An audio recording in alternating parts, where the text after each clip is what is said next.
Have you ever been told you have this beautiful radio, deep voice? I've heard. In all honesty. In all honesty, yes. I've always wanted to do a radio show. Yeah. Like old-fashioned style? Yes, like old-fashioned style. You play the music, people call in, you play singles, you know, like records. It's just, and you talk about the record. And what's stopping you? I don't know. It's a good point. I don't know, but I just see there's just so many. Radio's really changed, and the whole sort of format has changed, and I don't know if there's a space for it. But somewhere in nostalgia, I believe there is. I think it's probably like 15, 20 years late. I did it, and I felt I did it like in the few last golden years. Yeah. At NRK, P3. Yeah. And almost then, with Spotify coming along, it felt a little bit shallow, maybe. Yeah. And the good times with P-Tong and the 90s were over, and so radio become more like a romantic nostalgia thing than actually. The dream was more beautiful than the reality, I guess. Yeah. But you feel that some things come back in vogue. Suddenly it just people get very sick and tired of not having that medium, not having that kind of friendly, warm chat in the morning, listening to the radio in the car, and having that person who's there on a daily basis who, I don't know, just gives them the info that they're looking for and gives them the feel-good factor they're looking for, and also playing some tracks that maybe they haven't chosen themselves, but they really would listen to and enjoy listening to. That mix with music and talk is, I think it's really the big magic in radio. But I guess podcasts have probably taken that place. Without a doubt. 100%. Yeah, I think they have, but I think I think they have. But I've always had this nostalgic dream of coming back to the old school formula, and I one day I probably will. You know, there's a new function in Spotify now. You can mix tracks finally. Really? Like 10 years too late as well. And but for me, to be honest with you, it's not actually mixing the track, because I don't want to play track to track. I want to play one track. Sure. Because I remember the first time, and it all harks back to it was a school sort of youth club at a school called St. Catherine's. It wasn't my school, but we used to play singles, like the single on a the small vinyls on a turntable. And I remember the first time I heard Bohemian Rhapsody, I must have been 10, 9 or 10. I stopped in my tracks. I absolutely stopped in my tracks, and I was absolutely in awe of this brilliant piece of music. And I still am. Every time I hear it, I think it's an absolute masterpiece of music. And for me, that was a single, and it's a song, and it has a beginning and a middle and an end. And that was really important to me. And back in the day, it was Sweet, it was Slade, it was Alice Cooper, it was, I don't know, you know, all those great glam rock kind of tracks that had a beginning, a middle and an end, and they lasted sort of 3.5 minutes, and then that was the end of the track. And I just love that formula. I think there's a beautiful formula, and as I say, I'd like to, if possible, go back to that golden era. This is going to be such a nostalgic podcast. You remember the 90s, you remember the 80s. Earlier. I'm a kid of the 60s. You know, my sisters took me to see, but there's a very famous shop called Mary Quant, and I was a huge Twiggy fan. And there was Mary Quant was the go-to shop, and Bieber. Those were the two kind of fashion stores up in town. And my sisters used to take me there, and I used to kind of be surrounded by all this kind of cool fashion. But it was early days. I mean, it was really early days for me. And as I say, once again, I hark back. I have quite a depth in the understanding of fashion and music. And I talk to a lot of people now because I'm still involved. I mean, we're very proactive at the hotel in the music industry and music scene. Yep. And I talk to a lot of people about tracks, and sometimes I'm quite surprised that they haven't heard of them. But then once again, that's probably just showing my age. But it seems that it's like building a house. You need a very strong foundation to build a really, really good house. And I think those tracks or that type of music or that era or all those eras were great foundations to build on, to build that musical house. And if you don't have it, sometimes you think, you're missing a brick. I guess young people will find old music more and more by themselves, by the depth in their interests, and they will find the classics themselves. I think they will show themselves. When you're interested, you will find them. The tracks will find you. True. That's very true. My daughter, who's actually both my children surprised me. They're pulling out tracks. Dad, listen to this, and I'm like, yeah, that's a cool track, man. And that's the sample came from, back in the day, whatever it may be. And I try and explain to them where the actual track came from. But they do, as you say, I'm quite surprised that they're finding tracks. But young people must discover that old music sounds much, much better than modern tracks made today. They're cleaner now, they're better compression, they're perfect mixes and all that stuff, but the old songs sounds so way much better. Yeah, don't get me started on that, mate, because I have a deep dislike for the trash that's being churned out at the moment. And I call it disposable music. It's like music pollution. Yeah, like maybe a nicer term is like consumer music. It's more like food. Food is necessary. It's more like no, food's it's a good comparison, because my ultra processed food, maybe. Yeah, but my take on that is when you walk into a supermarket, there's no smell. You walk into a supermarket now, there could be 2,000 products on the shelves. Yep. There's no smell. Yes. And then it can have the similar comparison to the music industry.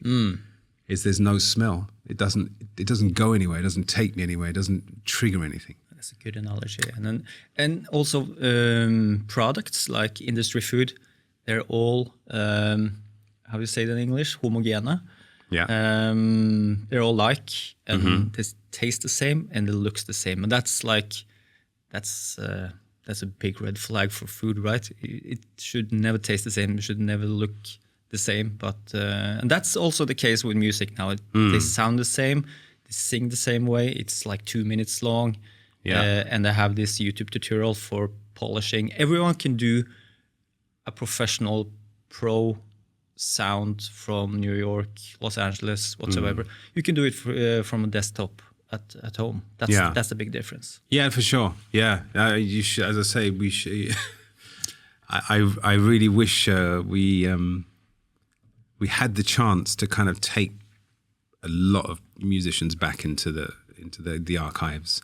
But I'm quite surprised actually, because we do a show at the hotel. We're starting it again. We started at the Thief. It was the Unplugged sessions. Mm-hmm. We brought a lot of young musicians in. Musicians didn't have a chance to, didn't have a stage and a place to perform, and we provided that stage. And we're starting it again at Sommerro now, which is brilliant. It's unplugged. It's raw. It's singer-songwriters. It's really brilliant, and I love it. And I interviewed every artist. We had the same formula and the same set of questions for every single artist. And you interview the artist before you book them I have dinner with the artist before the show. Yeah. So they're kind of not really prepared for it, but they get the same questions, which is really, really good. Yeah. And then I interview them after they've performed on stage in front of the audience. Why? Because I want, very often, well, what happened was we didn't do this at first, and people came up and says, well, who were they? What were they doing? And how can we find? They were asking questions about them. And I'm like, well, why don't they answer these questions to the audience themselves directly? So we did it, and it's been a huge success. And you'd be surprised. Sometimes you find musicians who really know their stuff. They got depth, and I wish I could recall the names and there's one funny anecdote. I don't know if I told this to you last time. There was a band, I think they were called Circumnavigate, and they were out of England, out of Barnes, if I remember correctly, but they had a Norwegian vocalist. And I interviewed them before a show, and I was like, okay, guys, what have you been up to? They were like, we've just been on tour. Oh, well, that's cool. Where have you been on tour? He said, we supported Coldplay. I was like, seriously? Yeah, we was on the big stadium tour.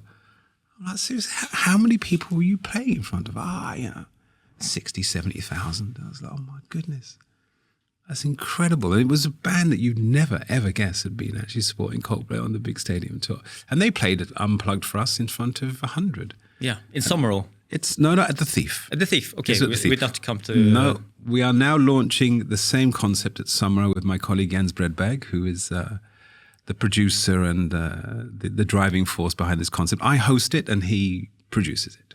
Okay, is this something different? Because you're doing a great job and an important job in Oslo in a time where especially bands and organic music, just to say, to generalize it, and organic music and singers band with more than a thirst for pop music. They're doing like funk, like soul, maybe some jazz, blues maybe. Yeah. And you put them up on the stage in front of not too many people, but in a great setting. I never attended to the Thief and the Unplugged sessions there, but I've been at the Expedition Hall, Expeditionshallen at Sommerro several times. And the ambience there is like, you know when Norwegians say, this doesn't feel like Norway. I know. It's something. This doesn't feel like Oslo. It's like we're in Paris or something.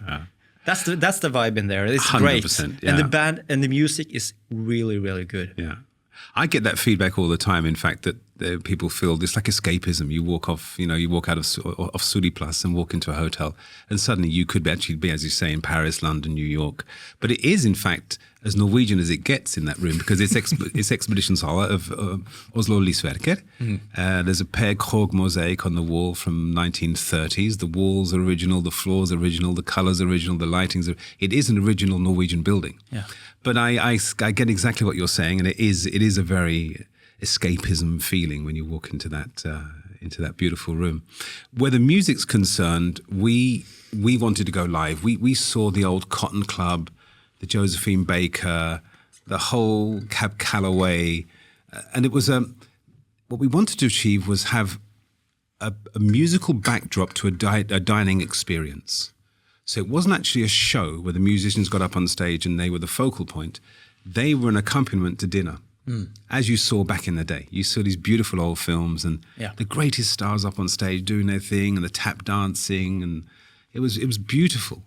But there were people who were still dining and drinking and having cocktails and having conversation, and we wanted to find that mix. And the challenge was to find musicians who kind of understood what we wanted to achieve.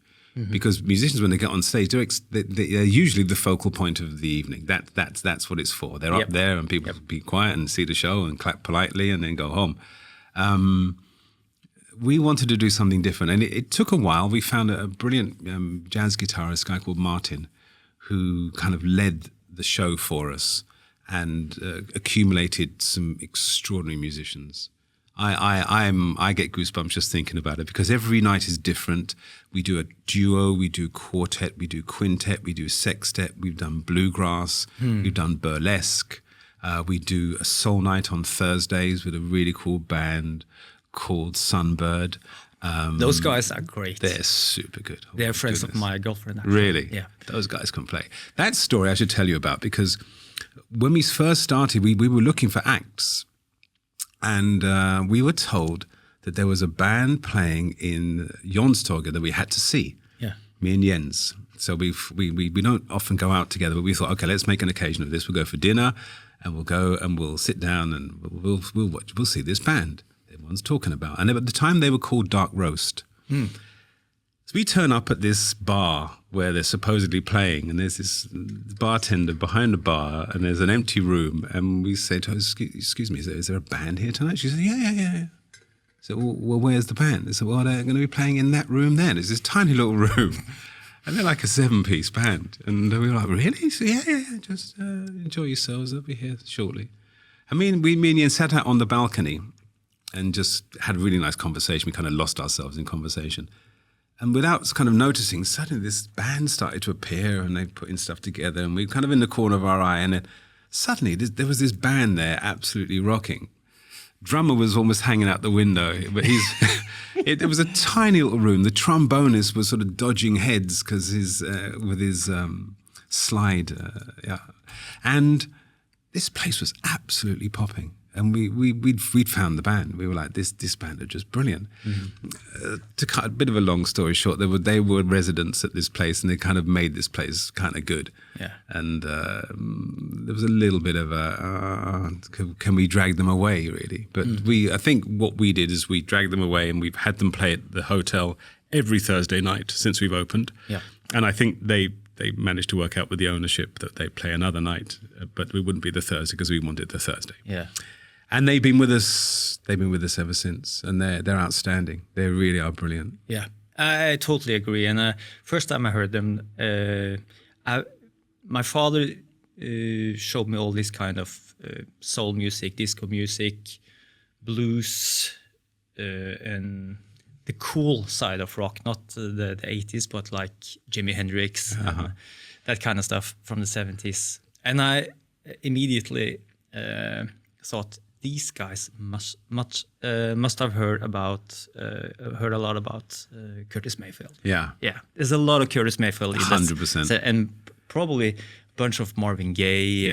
And lots of the same references I grew up with my father's music, and I was like, Jesus, these guys have probably listened to the same music as me, or perhaps they just found it themselves, or I'm not sure. I never asked them what their references is, but Sunburst is really great. Yeah, I mean, he is the closest thing I've heard to Curtis in Norway, that's for sure. He has this beautiful voice. A guy called Johan, he has a beautiful voice. He's very mellow. He just slides in perfectly with this kind of really cool musical backdrop. And once again, they play a good, lively soul, funky R&B set whilst guests are dining. I mean, and they've adapted really well. And I think every musician now who plays understands how this functions. And there are moments of euphoria, people standing up and applauding. There are moments when the song will just end and a few people will clap. It doesn't matter. No, it's not the point. The point being is that it is a musical accompaniment to a dining experience in a very beautiful restaurant. It's kind of weird and amazing at the same time that the tables have turned somehow. I would guess like in the 70s, 80s, probably the 90s as well, that live music, the competition there for bands and artists were huge. It's the spot where everyone was like competing. But and the really stars at that time was probably maybe the producers or those who had a lot of equipment, the studios and stuff like that. Yeah. It's totally flipped now. So people are amused and amazed to see live musicians in 2026 because it feels so rare. Yeah. You're so accumulated to the pop music through Spotify. Young people have grown up with Spotify since 2010 now, and when they see live music, it's like, holy shit! It's like my hair is standing up, and it's a different feeling that everyone knows the studio producer, the studio artist, and all that kind of stuff. But so I think like, time has changed that the live band and the live music feels much more exciting now. Probably before the studio part was exciting because you couldn't afford it and it was something exclusive about it. But in my mind, it has flipped somehow. Yeah, I agree with you. I think it is a unique thing, and I think people are looking towards what we've done. There's another place called Gustav in America Linjen who do the same thing. They do a beautiful live jazz brunch. It seems to be a trend to bring these people back to stage, bring it back to life. Because, as I say, I hark on about this, how bored I am with this kind of disposable rubbish music, and when I hear people play, it just brings joy. Yeah, and I think we bring a lot of joy to the city with this stage, and we do it every day, 7 nights a week, 7 days a week. We have live music, and it comes, as I say, in different formulas. We have one of my favourite ones is apart from the Thursdays and all the jazz gigs, is our Saturday afternoon. We have Kim on drums, Elias on bass, and a keyboard player. I'm afraid I don't remember your name, but you are very, very good. And they're a trio. And they play some mellow groove all through Saturday brunches. It's beautiful. It's really, really good. And they've really understood.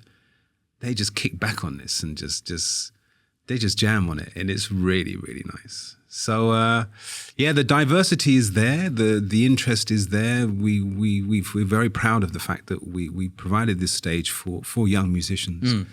There was a debate about this, of course, because it comes at a cost. We pay our people. Yeah, there was some kind of noise in the media about payment. And Yeah, stuff that was a lot of hullabaloo, and I don't want to go into it in too much detail, but we pay our people, and we guarantee them not just one gig, we guarantee them maybe 50 gigs a year, and that's has a value. Anyway, we wanted to make sure that they were paid. We wanted to make sure that we gave them the best possible platform, the best possible sound technicians, best possible sound systems, and we're on it now. We're really tuned into this, but it does come at a cost, and we had to persuade our owners. Petter was very involved in this, and we had to go to Petter, because there was talk. It was like, listen, it's a lot of money. This is like, listen, this is our profile. This is our DNA. Mm-hmm. This is what we're known for, and people are loving it. And we'd be very, very stupid to kind of thin this out. We go all in. We're all in on this. You had to talk Petter into it? We had to talk Petter. No, we didn't have to talk Petter into it. He was up for it. He was super up for it. But we had to kind of just convince the people who deal in all the financial aspects that this was, we say in French, rentable. It would pay back in time. It would be very much part of our profile. And we haven't been wrong. We haven't missed a blip on this. And now we're doing, I don't know if you've seen, we're bringing in different artists. We've done Sivert Høyem, Bjørn Eidsvåg. We're doing Bo Kasper, who are coming next month. Susanne Sundefjord. Wow. We're doing Silje Nergård. We've done many. And we're bringing in different acts now to do, it's called a Come Dine With Me. Yeah. It's our concept. And it's the same thing. It's a set, it's a 3-course dinner with a musical performance. And is it hard to get a table then? It's sold out. As soon as we release it, sold out. Yeah, it's sold out. But I can get you a ticket if you want. Tom, get me a table. Cool, man. I'll fix it for you. But there's generally, we send out information about it, and it's, first across the line. Great. That's a totally new direction for the music business and the artists. 100%. Sandestuen first, Sivert Høyem, they can sell out Oslo Spektrum. Totally. But they're doing this small stage. They were brilliant. They were absolutely brilliant. What shows we've had there. I mean, it's been really cool. And as you say, they can sell out huge venues, but they see. Bjørn Eidsvåg was another one. I was completely blown away by that guy. Yeah. What a stage presence that man has. He's the master of stage. He really was. And his band were just beautiful. They laid such a lovely backdrop. They were really, really good. Do they talk to the audience somehow? They do. Yeah? This is a bit more of a show. This is you buy into the gig, and it's a proper gig. I mean, you dine, we entertain you sort of in between, but then there's a show. Then it's a full on show. We had Arif as well. He sold out, I think, 3 nights in a row. I mean, we've gone diverse on this. Wow. And now record companies are seeing it, and agents are seeing it, and thinking this is a really cool gig. Yeah. Do you have to open like two or three more expeditionshaller Sommerro? Yeah, we have a stage downstairs now where we're going to do the unplugged version, because we have a cabaret down in our basement that we use for stand-up and for... John Eisner does an illusionist. He does a beautiful old school, I call him a magician, but he's an illusionist, and he does a show down there. And we've done podcasts. And you should do like Admiral P down at the Vestkantbadet, outside the sauna, some reggae music, down with the pool. That would be cool. That's a cool gig.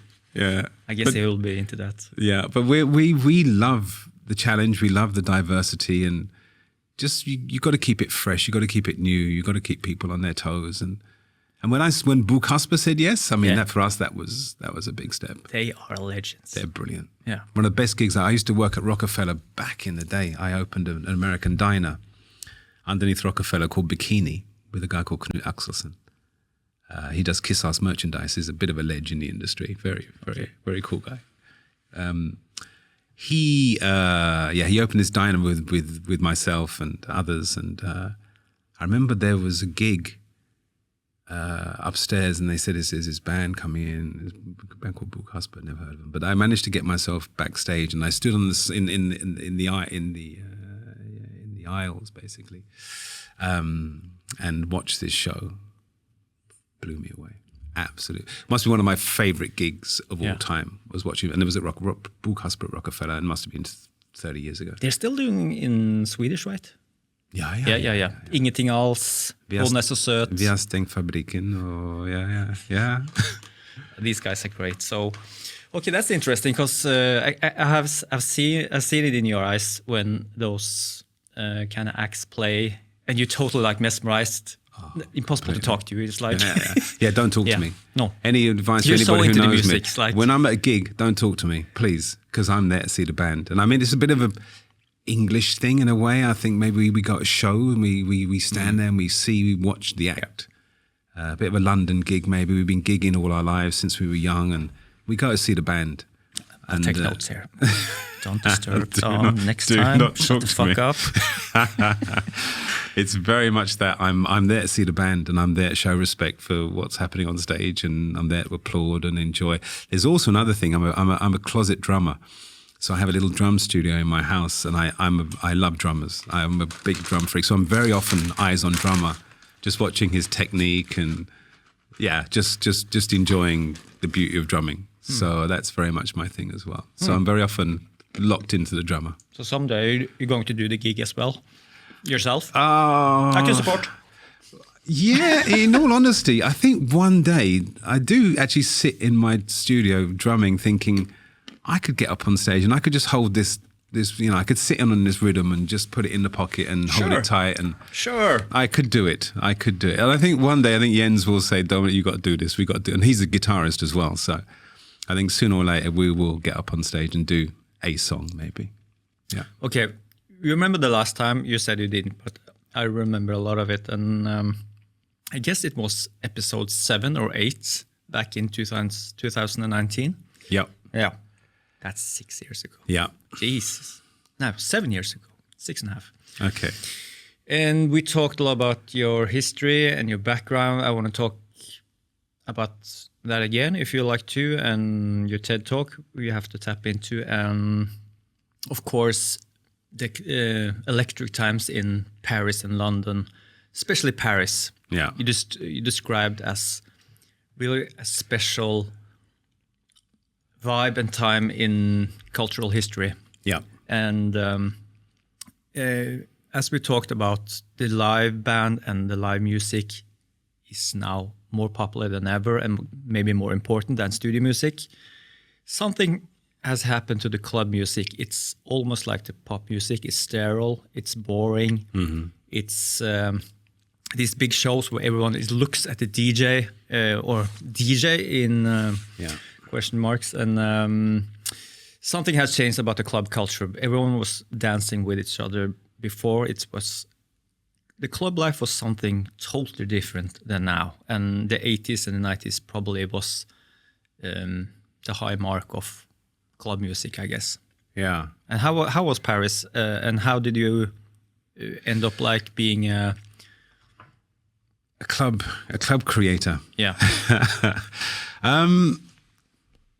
I think it probably just stems from my love of music, but initially, and making sure people can enjoy themselves in a very interesting environment. So that combo. But it started actually when I do talk about it in my TED Talk. My father actually sent me to Paris because I was living the life of, I was in a band, I was in London, I was living a bit of the high life. And he thought it would be beneficial for me to get out of the scene. And we just missed a huge gig. We just missed a huge contract and signing to a major label and a 7-album deal. And I wasn't down. I was just had enough. I was just fed up with the industry. And so he sent me to Paris to live with my French grandmother. And I'd been living, a pretty interesting life, and I was pretty energetic and I was pretty out there. And my French grandmother was very protective. So I ended up staying in her house in Place d'Italie, which is in the 13th arrondissement in Paris. And she was, as I say, she was quite protective. But I realized if I wanted to stay in Paris, because I was meant to go there for a couple of weeks just to chill out, I realized I wanted to stay. I had to find something to do. So I went out looking for work. I ended up walking into a shop and asking a gentleman if he knew of any cocktail bars, because I'd done some cocktail work in London. And I was given 3 names. One was Harry's Bar, one was something, and the last one was Le Paradis de Fruits. And I went to Harry's and they weren't having it. They weren't interested. And my grandmother, in between that, had introduced me to a place called La Coupole, where she knew the manager or the owner. And this is proper French. It's as French as the Moulin Rouge. This is proper French cafe. Bistro, brasserie kind of vibe, and I was full of old folk, and I'm like, this is not going to work. So I turned that one down. And eventually we'll walk in the streets and we'll turn left instead of right. And I looked up and there was this long sign. I remember to this day, it was kind of this long sign illuminated and it said, Le Paradis de Fruits. So I thought, well, this is on my list and give it a go. Walked in, long story short, they saw it. They saw me immediately. This is the guy we're looking for. They had this kind of Caribbean sort of fruit cocktaily thing going on with palm trees and bamboo everywhere, and it was just perfect. I just slotted in like a glove, like a hand in a glove. Anyway, so I did this for a while, and I met a Norwegian girl whilst I was doing all this who worked at a very nice place called La Mousson, and she said, "Listen, you're very talented, and your talent's wasted here. So would you consider joining me and my boss and having a look at this new place?" Blah, blah, blah, which I did. I got the job there, became bar manager there. And I was young, I was 20-something, very early 20s. And then I saw that these guys had created this place called La Mousson. It was colonial. It was Catherine Deneuve. It was Jean Nouvel. It was Madonna. Everybody came. I remember Annie Lennox coming in, actually. And I can tell this story, Annie, because I'm sure you don't mind. And she was very engaged, if you like, with her partner at the time, and they had a very enjoyable evening. They were lovely, lovely people. And it was just full of celebs, and Paris was there. The real Parisians were there. So, but I saw this concept they'd come up with, which was very colonial, and they'd done everything in extreme detail. It was beautiful, and I thought, well, this is the way to go. I'd like to create something myself. And by chance, I met this dude called Philippe Desrois, and he had this old cinema in the back streets of Paris. Man, this place was dark, proper dark, full of dealers and ne'er-do-wells and, the undesirables. It was this real dingy old back street. Beautiful place, though, beautiful space. And he had this vision of creating this thing called La Casbah. And La Casbah was a take on the North African, the beauty of North Africa. That's what we were trying to find, the essence and the beauty of North Africa. In the middle of Paris, which Paris has a very strong North African contingent and a very strong North African history. So it worked. That element really, really worked. But at the time, the North Africans were not, it wasn't trendy, put it that way. It was far from trendy. But I would say it to this day with my hand on my heart, we were the very first to do this. Before Man Ray, before Buddha, before anybody came with what we call les baratem, Le Casbah was the first. And this was in 80, I'm really bad at dates, but I'd say around 85, 86. And he went to Marrakesh and we filled this container full of North African artifacts, walls, doors, window frames, fountains. We built this beautiful, beautiful place in the middle of Paris, in the middle of the Rue de la Forge Royale. Once again, it was one of those places that had that kind of cotton club vibe because there was no sign outside. There was just 2 huge doormen. One was Abraham and one was Mourad. Mourad was North African and Abraham was, he was from West Africa, but he was the size of 4 men. I mean, he was huge. He was absolutely huge, but the loveliest guy. And you couldn't even, if these guys didn't step aside, you wouldn't have walked through the door. It was not possible. They had to let you in. And when you got past them, there were these 2 cedarwood doors. There must have been, I don't know, 8 foot high. And they smelled. To this day, I go back there and a tear comes to my eye just for the smell of that cedarwood. These doors are beautiful. You open these doors, you walk into Ali Baba's cave. And we, very often with these concepts and very often these things like we've done at Sommerro, you hit the right place with the right thing at the right time. You can't quite quantify why. Yeah. It just is. It just happened. And then we did this, and we were bringing music from my brother, Simon, who was he's a musical man. He's done some really good stuff in London. He was sending music from London. So we were playing London Groove in La Casbah, in Paris, and it was brilliant. It was absolutely brilliant. Everybody came to La Casbah. And it was, as I say, I remember De Niro coming out of the shadows. I mean, it was, everybody came. How was the party culture back then? It was decadent, extremely decadent. It was before the AIDS, it was busy. People were enjoying themselves. And it went on till, the early hours of the morning. You go to dinner at 3:00 in the morning after Les Bains Douches. There's a place called Babylon, this brilliant African restaurant we used to go to after and eat poulet braisé, which was kind of the staple, which is a flattened chicken roasted with spices and herbs and all sorts. It was just delicious.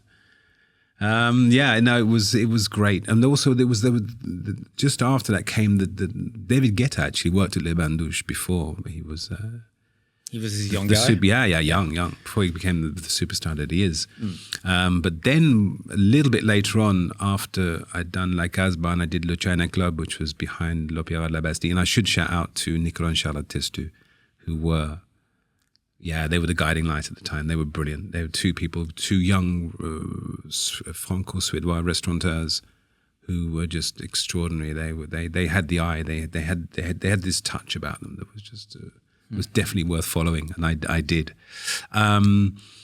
Then after that I did the last place, which was very DJ orientated, which was with Giles Peterson, DJ Cam, DJ Yellow. I mean, these guys used to play for me for like 100 francs, and it was like 100 kroner and a beer. And this was the beginning of this sort of the really big DJ era. But they were great. There's a place called What's Up that was in the Le Bastille as well. So, it was brilliant. There was all the supermodels, there was the photographers, there was the makeup artists, there was, everybody was in Paris around that time. And it was buzzing. It was very creative as well. It was a very sort of creative feel. Everyone was doing something. Everyone was trying to do something. And also very positive. I didn't really feel a negative vibe at all. The oppression wasn't there. There didn't seem to be much violence. There wasn't a sort of undercurrent of poverty there was just a very positive vibe. Yeah. Well, what's today's stage like? Is there a Paris anno the 80s in on this planet at the moment? Yeah. It's hard to say. There are places that are buzzing. I think Portugal's pretty hot at the moment. That's what people tell me. I think Scandinavia. I think Scandinavia is really, really up there with the best at the moment, because people are looking for space. People are looking for a different distraction, if you like, a different mode of relaxation, a different environment, safer, cleaner, friendlier, fresher.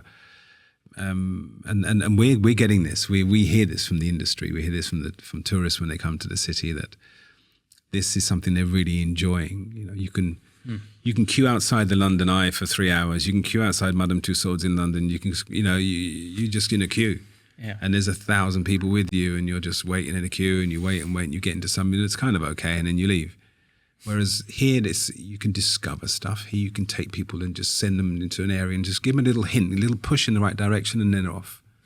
And you don't have to do too much to make Frogner Park look beautiful, because it is beautiful. That's interesting, because most Norwegians find probably the European cities more interesting than the Norwegian ones. Yeah, because that's what they're They're used to this. This is for them is normal. And I do this. I do a lot of public speaking, and I generally ask people to kind of just realize where they are. And there's generally very often when it's young students who are possibly in the industry, tourism industry, interior designers, sort of the kids coming through. And I always say to them, listen, you have something in the, you can look towards Tokyo, you can look towards London, look towards Paris, look towards Madrid, great cities, but that's not you. You're not Japanese, you're not Spanish, you're not English, you're Norwegian. So how about looking in your back garden first? And I ask them, say, put your hands up, everyone who has a hytta, like a cabin. Sure. And I don't know, 4/5 put their hand up and say, yeah. And I said, I guarantee if I came to any one of your cabins, I'd stand there in awe. And I'd be like, this is beautiful. You'd be like, yeah, we come every year. I come in since I was a kid, yeah, whatever. It's hytte, we come here with grandmother and grandfather and blah, blah. You don't realize what you have in the palm of your hands. You don't realize how lucky you are. You don't realize the beauty you're surrounded by because you do, but maybe you don't appreciate it as much as others would. So if you're thinking of a concept, if you're thinking of designing a new hotel, a new bar, a new pub, a new whatever it may be, adventure playground, I don't care. Look, go into the depths of where you come from. Go into the depths of what you're surrounded by, because chances are in Tokyo they've done it in 3 different colors, 8 different flavors, and it's been done already. So, and there's Japanese people who can do it a lot better than you. So you can get inspiration. That's fine, but generally, look closer to home. Look at, find something that matters to you. And I do this a lot, and you get people start to think, they start to realize, yeah, that's not a bad idea because I know this. I really understand this, and I can sell this. And you're in a very advantageous position when you know Scandinavia. Yeah. We're not talking about like the Viking bars, Scandinavian bars in Greece, right? No, absolutely not. No, not at all. But some of these beautiful hotels that are being created in the middle of nowhere, people will come to the middle of nowhere. Some of these restaurants in Sweden are in the middle of nowhere. Absolutely nowhere. But you found a beautiful space. If it's beautiful and you create something fine, people will come. And you'll find these small pockets now, which I find really interesting as well. People are leaving the city. And I think through just after COVID or during COVID, they were like, I've had enough of this. Had 50 square meters in Majusto, and they bought themselves a farm 2 hours outside of the city. Yep. And they started doing something really creative. And there's little pockets of these areas that are popping up now. I think that's really interesting. I think we're going to see a lot more of this. Every corner of Norway, even the smallest towns, have their own festival now. Yeah, that's fantastic. That's a signal. It's brilliant. Bring it on. Bring on the festival. I'm a huge believer. I've done festivals myself, and they're a bit of a nightmare. But 100%. If you can create something that's generated around your community, that activates the community and highlights your particular district or area, or your particular genre of music or food or craft, bring it on. I'm all for it. How did you end up in Norway?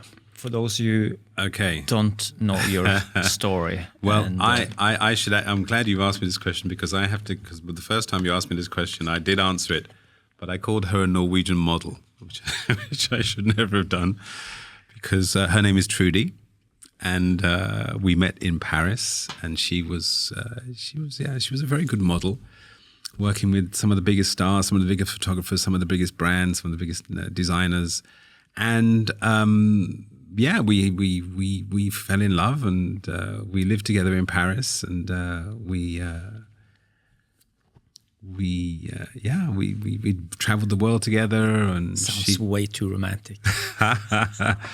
Yeah, it was. I mean, I was doing my clubs at the time, to be honest with you, and she was doing her modeling. So there was a lot of time that she was away, and even when she was back, I was working. So it wasn't ideal. We had this kind of very Parisian life. But then she fell pregnant with our son, Dylan. And Dylan was born here. So to be with Dylan and to be together, I had to come here. Because she was, that's the short version. There's a much longer version, but I won't even bother with that. And so I came here to be with them, basically, here.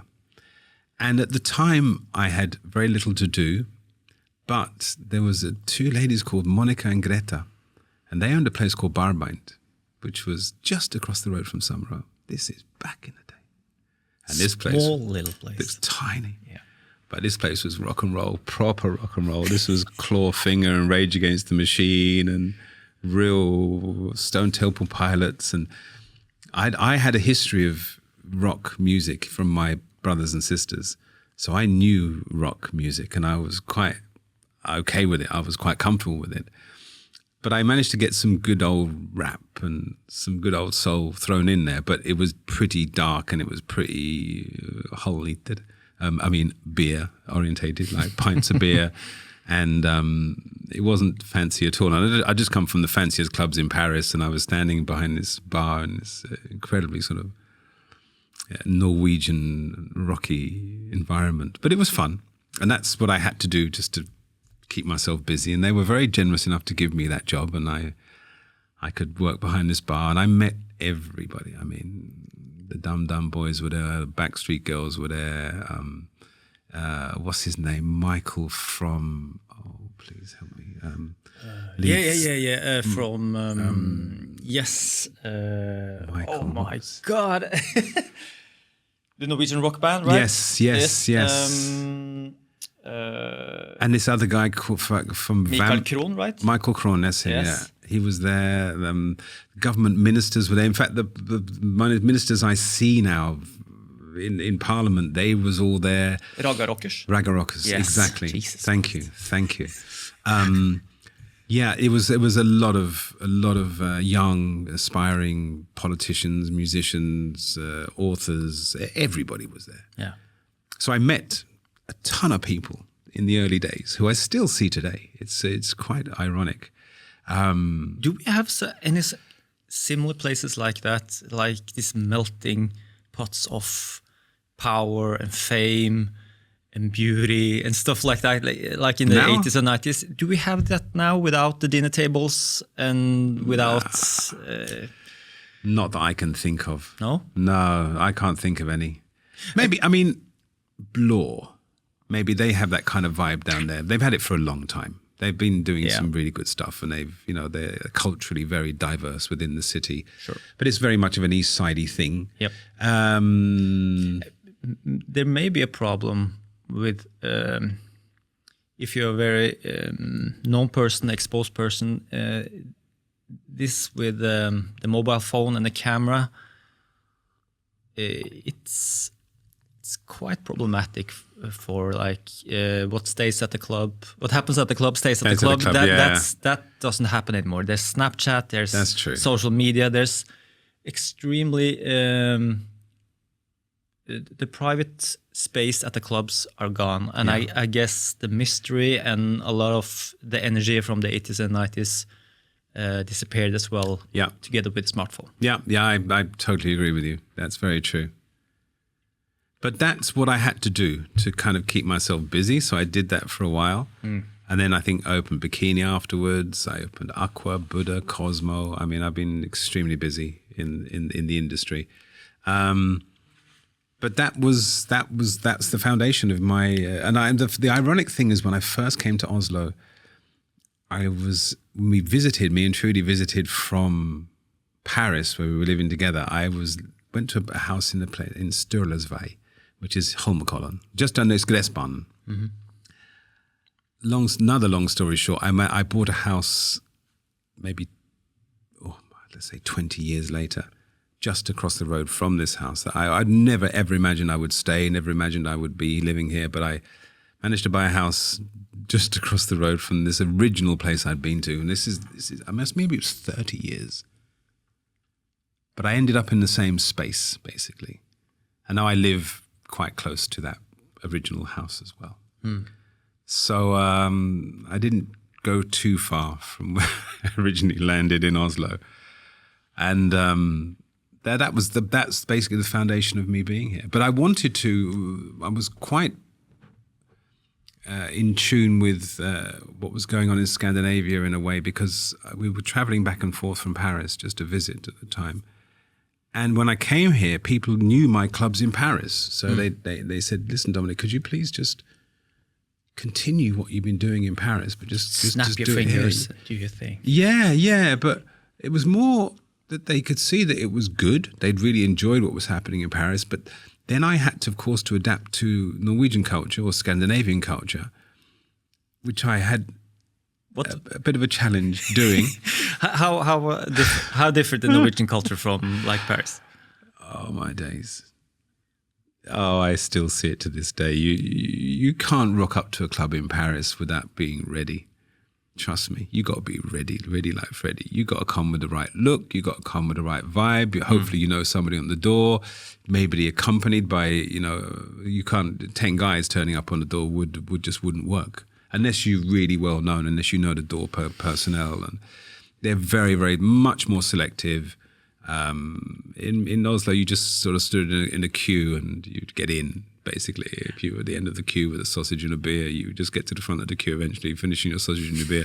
You probably put the wrapper and the empty beer down at the foot of the doorman's feet, or kick him into the gutter and then just roll into the club. It doesn't happen anywhere else. It doesn't happen. Definitely doesn't happen in Paris. So I had to kind of work with that and kind of, I say educate, or just kind of have rules that were my rules that I was... Higher standards, maybe. I was trained and I was not going to lower my standards. I refused to. You can't, if you're taught to play violin in a particular way, when you sort of change countries, doesn't mean you're going to start playing in a different way. You're going to hopefully just stick to what you've learned and play to the best of your ability, which is what I wanted to do. I wanted to play to the best of my ability. And the best of my ability was to continue the way I'd done in Paris. So that's when the door policy came in. We did it at Aqua, we definitely did it at Buddha, and we definitely did it at Cosmo. We had this door policy, and people people who knew the door policy would work with me. People who didn't know the door policy would soon learn the door policy, and either they'd get in with a very unclear understanding of how the door worked, or they wouldn't get in, and they'd come back the next time understanding the door policy. So, but it's a thin, it's a delicate thing to do. You got to be polite. You got to be courageous in a sense. You got to stand by your guns. And you got to generally do it yourself, because if you try, you give that to anybody else, it's going to be chaos on the door. It may be probably much harder to pull that off now with headlines and social media and call outs, stuff like that. Yes. Yeah. Probably. Yeah. And the bad rep will come to you quickly if you don't play the social democracy game of Norway. Yes, but I wouldn't be afraid to do it again, to be honest with you. I wouldn't. I just believe if you do it well and you have very clear guidelines to people about how you want things to function inside your club and how you expect them to approach your club, then you're fine. I think I wouldn't be afraid of doing it again, even though maybe it would be a little bit more challenging and there would be some bad rep and people talking back. But hey, that's never scared me. It shouldn't, because then people start playing the card of being the victim, or you're a racist, or you're a sexist, or you're this, or you're... Sure. It's like, no, I'm not. No, I'm not at all. I'm just want you to behave yourself when you come to my door and dress nicely. Yeah. Have you ever had like a boring, mundane job? Normal job? Ordinary job? Like a barista or like mailman? No. I delivered leaflets once as a kid. Yeah. And the guy never paid us. Yeah, we delivered 3,000 leaflets to doors. But I was young. I was proper young. It wasn't really a job. It was just a way of making some pocket money. I did a milk round. Yeah. Anybody knows what a milk round is? We had a milkman who delivered milk to English houses, and I was on a milk float with milkman. But once again, I was super young. I was like 9, 10. And I remember making money. I might have made £1, an English pound. And I was going to a football match with my brother. And my father asked me if I wanted any money. And I said, no, I got my own money. And I think I got to West Ham to see my team's Chelsea. I went to see West Ham play Chelsea. And I had £1. I remember I came home with change. I can't remember how much it cost to get in for a kid, but it was pence, it was small money. But I must have been, once again, with my big brother, actually, maybe I was 9 or 10. But no, I've never really had a Monday. I was dishwashing for a while, but that was super exciting because it was in a French restaurant and the chef was brilliant. And I ate my way through those years. I was at music college as well. So I was a young student and I was hungry. And this guy was a brilliant chef. A place called Les Sommerro in Wimbledon. Brilliant chef. And I used to eat. I ate everything. Literally everything that came out of his kitchen. I would eat. Anything came back from a plate, I would eat. It was ridiculous. But I was a dishwasher for a while. But he was a great guy. So we had a really nice time. I feel we're like closing in on your background now. And I saw your TED talk last night. Good. It was very moving. I wasn't prepared for that at all. And you didn't look prepared for it as well. How emotionally overwhelming it true. was. I got tears in my eyes just thinking about it. And every time anybody comes up to me now, I have tears in my eyes. Because the truth is that they asked me to do the TED talk. They said, listen, would you be interested in a TED talk? A guy called John. Yep. He said, listen, would you be interested? And I'm like, yeah, sure. Sounds great. TED talk. Great. And so I agreed to do it. And then he put me through the system. And I think 120 names went into the hat and they chose 12. And they came back to me and said, listen, you've been chosen. I'm like, great. That's really interesting. And they said, we're going to give you 2 coaches and you have to write the text. You have to learn this text. And the crux of it was I had to learn 15 minutes of text off by heart, which I'm not good at. Trust me. 3 minutes of text. Did you have like a prompt or something? I had a prompter, yes. Yeah, okay. I So did. you're looking down. I'm looking down and up and down and up and down and up, trying to, but I had to learn the text, which was kind of the way I kind of tuned myself into this. And I had 2 excellent coaches and they were very, very, very good. They were brilliant. And I wrote this text and I learnt it to the best of my ability. And then I went and I rehearsed with them. So they said, okay, you've had a couple of weeks, blah, blah, blah. Let's hear it. So I told my story. And they were like, this is really nice. Yeah, great content, really good content. But it's back to front.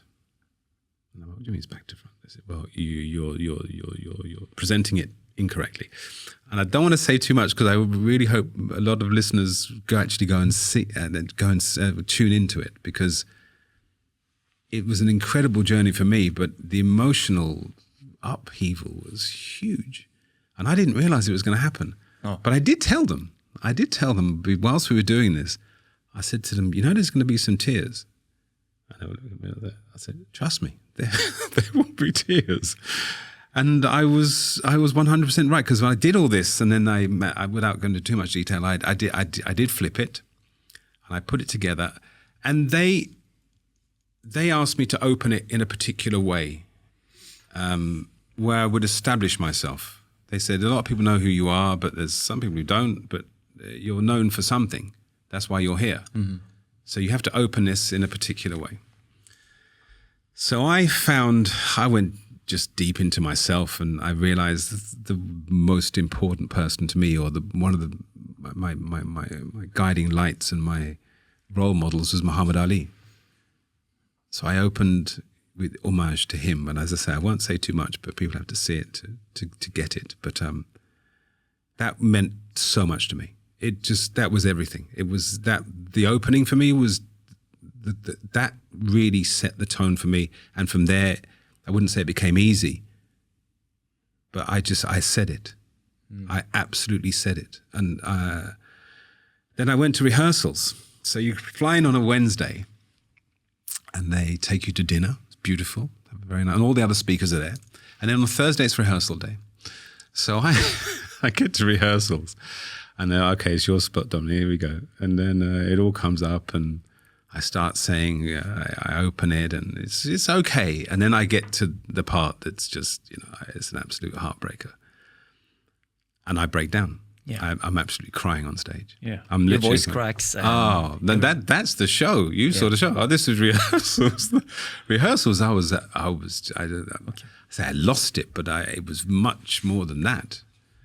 And people were coming out, and they came from the sides, and the producers came out, and they could see that something was going on. Because of all the speeches, this probably, I don't need to, no disrespect to anybody else who did a wonderful TEDx, because it was a really, really good series. This one was a little bit different. Anyway, so I get up on stage, I'm doing rehearsals, and I lose it. And the producer comes out, and he's just standing there. It's like, what is going on? But he could see it wasn't out of control. It was just an overflowing of emotions. You know, you kind of have to understand that when you're doing this, you have your coaches and you're training and training and training and rewriting and writing and rewriting. I had sleepless nights. I woke up in the middle in cold sweats. I had to go to my loft to rehearse and rehearse. And it was huge. It was an absolutely huge thing for me to do. And I lost it. And you could see my coaches were sitting there and they were tearing up, and it was just an enormous release. And then afterwards, they took me to one and said, listen, Dominic, it's there. You got it. But you have to say the line first before you break down. Say the line. Just say the line. What was the line? I don't want to say it. You have to see it. It's when my mother left me, put it that way. It was that line. Yeah. Yeah. I wasn't prepared for that at all. No. And they said, Dominic, say the line. You have to, well, after that, if you break down, that's fine, but just say the line. You really held your composure there. Oh, I held it. Yeah. But I couple of seconds. Yeah. You could hear in my voice, I was trembling. It was a difficult, but not difficult. It was a joyous thing to do in a sense, because coming from where I come from and knowing that all my family as well were involved in this, and the family that adopted me, it was a very, very emotional thing to do. And I knew that they would have a reaction to this as well. It had never been said.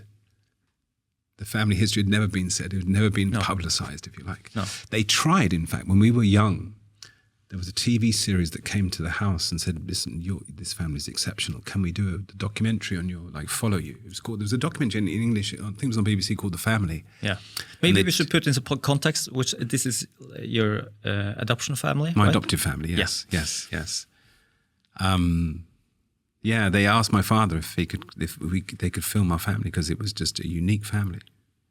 And he said, no, I'm not having you in. You're not going to break into this. We want our privacy. Perfect response. I think so. Anyways, so I had this breakdown, got through it, got to show day, and they told me, in fact, John was another one. He was a really good, and Christine, fantastic, and Lynn, they took such good care of me. They were really, really good. And they said, listen, they just sort of coached me through it, and come show day, there was a buzz. You could see people had heard the rehearsals, and there was a buzz. There was 700 people in the auditorium, and I could feel it. And I remember walking out on stage and just feeling that everybody was with me. There was 700 people there who were with me, and I never felt anything like it. And it's before I even said a word. I hadn't mentioned a word. And I felt that this I can do. This I'm gonna do it. And I did it. I opened up, and you could see it was there. The emotions were there. Even when I look at myself, I'm like, damn, yeah, you were boiling, you were bubbling under on that one, boy. You were really, the emotions were really there. Yeah. So I got to the part, and they'd set up sofa groups in front of this huge auditorium. And there were two girls in the front row who were just crying. And I had to try and hold it, watching these girls crying. And then people came to me and said, we just broke down. They said, that was amazing. I've had so much incredible feedback. But you do one TED Talk in your life, and you leave something there. It's there for life. Yep. And I left it there. I'm so glad that I managed to listen to my coaches, number one, flip it, as they asked me to, and pay homage to my parents, the people who adopted me. And I did that all in the space of 15 minutes when I explained, all the rest of my, the sort of career I've been through and all the trials and tribulations and people who'd helped me through this. And it was an incredible thing to do. And I thank everybody at TED, Samantha as well. She was fantastic. There were so many cool people there. And I'd highly recommend anybody who's asked to do a TED Talk, be prepared. Be prepared for an emotional roller coaster. But it was an honor. I mean, for them to ask me to do it, I felt so privileged, and I thank them. I will thank them forever for this, because they allowed me to leave something that I'm extremely proud of, and they allowed me to say something that would probably never have been said, and it allowed me to let people further into the reality of my life. Yeah. Because many people come up to me and say, "My goodness, we had no idea. We had no idea where you came from. We had no idea. Is that really your story?" They seen this. Yeah, I don't know how they perceive me sometimes, because I would have thought that they'd see that there was something a little bit more than a sort of club entrepreneur or a guest relations manager or a hotel director or whatever they want to describe me as. Yeah. I thought you opened up the first time you were here in 2019. I felt after that, I know Dominic now. And I met you like 10 times at the Sommerro. Yeah. Different occasions. And Dominic, that's my man. Yeah, we're buds. I know him. Yeah. But that was on a totally different level. And it's maybe unnecessary to intellectualize this thing, but it's we probably heard or seen the story on screen in some shape or form, but it's like drama. This was kind of a real story, like a coming of age story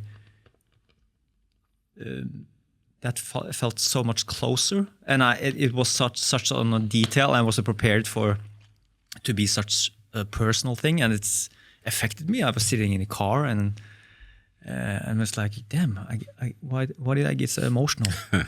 And it kind of has this feel that or story that wherever you come from, wherever your starting point is, it's up to you, and some things are not up to you. That's the whole point. That for sure, the key moments in your life, you didn't choose them, you were chosen. That was interesting.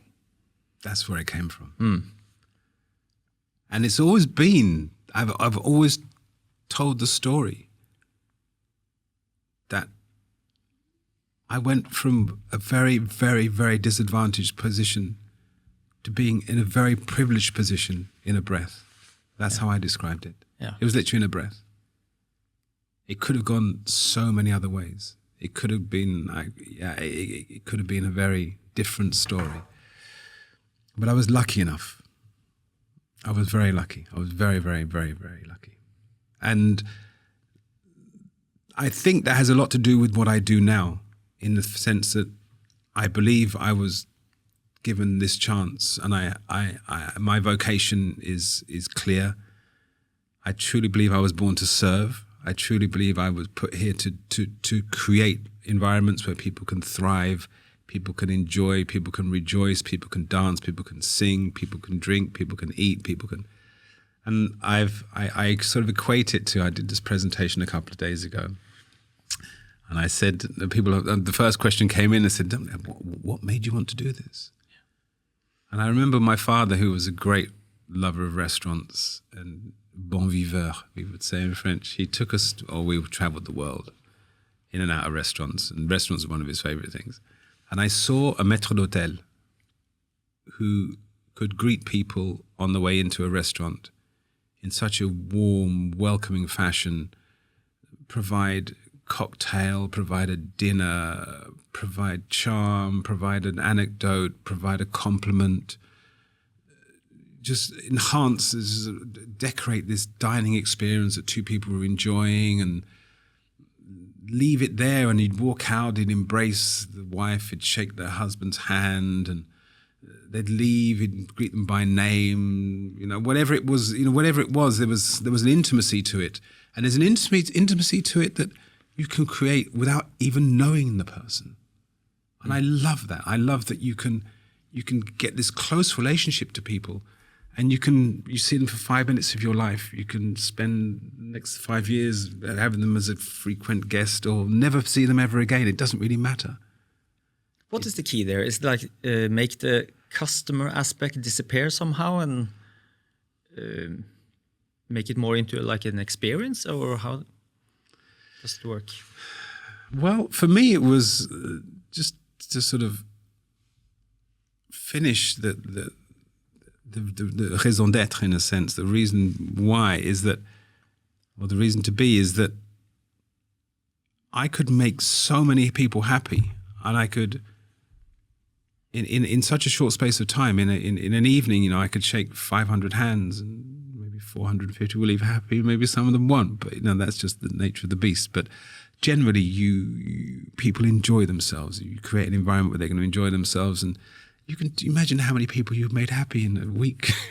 We're talking thousands. It's a beautiful place to be, and people who really love this industry kind of get that. They really understand that they can make a difference. And I've seen some of the greats function, some of the greats work in this industry, and they get it, that they can make the difference. And you give so much of yourself. You generally, you can end up a pretty, I say an empty shell, but because you do give a hell of a lot. You have to try and work out how to recuperate as well. But to get back to your question, it's genuine. It's a genuine thing. You meet people who are genuine, people who have this skill, who have the skill set, who have the savoir-faire. They know how to do this. But you can't fake it. You absolutely can't fake it. It's genuine. And people I've worked with and people I've learned from, they're definitely genuine people who have a love for this industry. And I've read a really interesting book recently by it's one of the McNally brothers, the guy who did Indochine, Pastis, Nels in New York. And his book is absolutely wild. This guy's been through some crazy stuff, and there's a dark side to it as well. But real restaurateurs, they have this thing about them.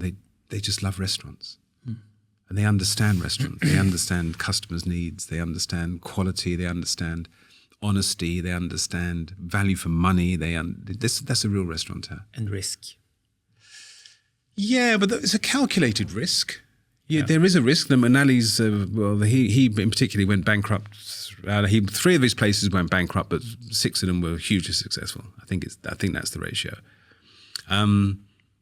There is a risk, there is a risk involved. It's not the most stable of industries. Things can change quite quickly.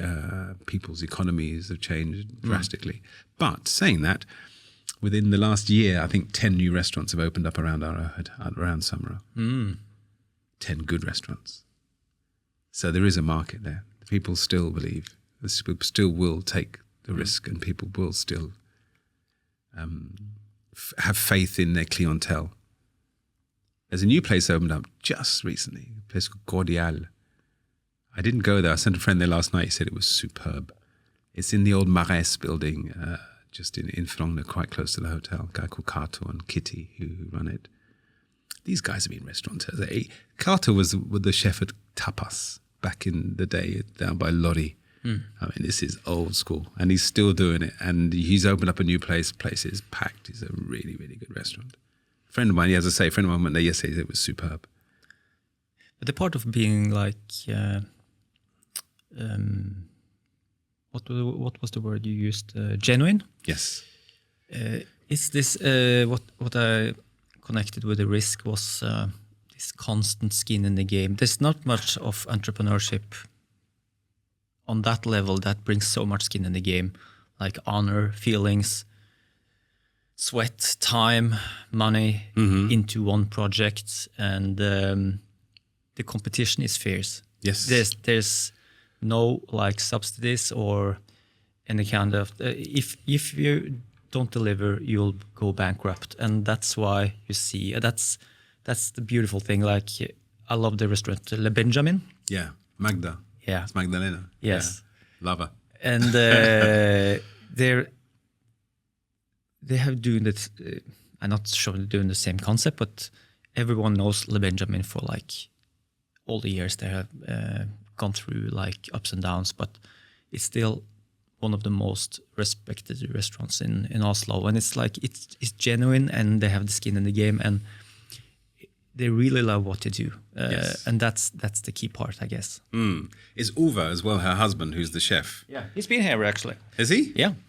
He's a nice guy. Very cool guy. What a super nice guy. Yeah. I've known Magda for 30 years. And she was, when I came from Paris, she was one of the reasons that I still had faith in the industry, because I met a few people.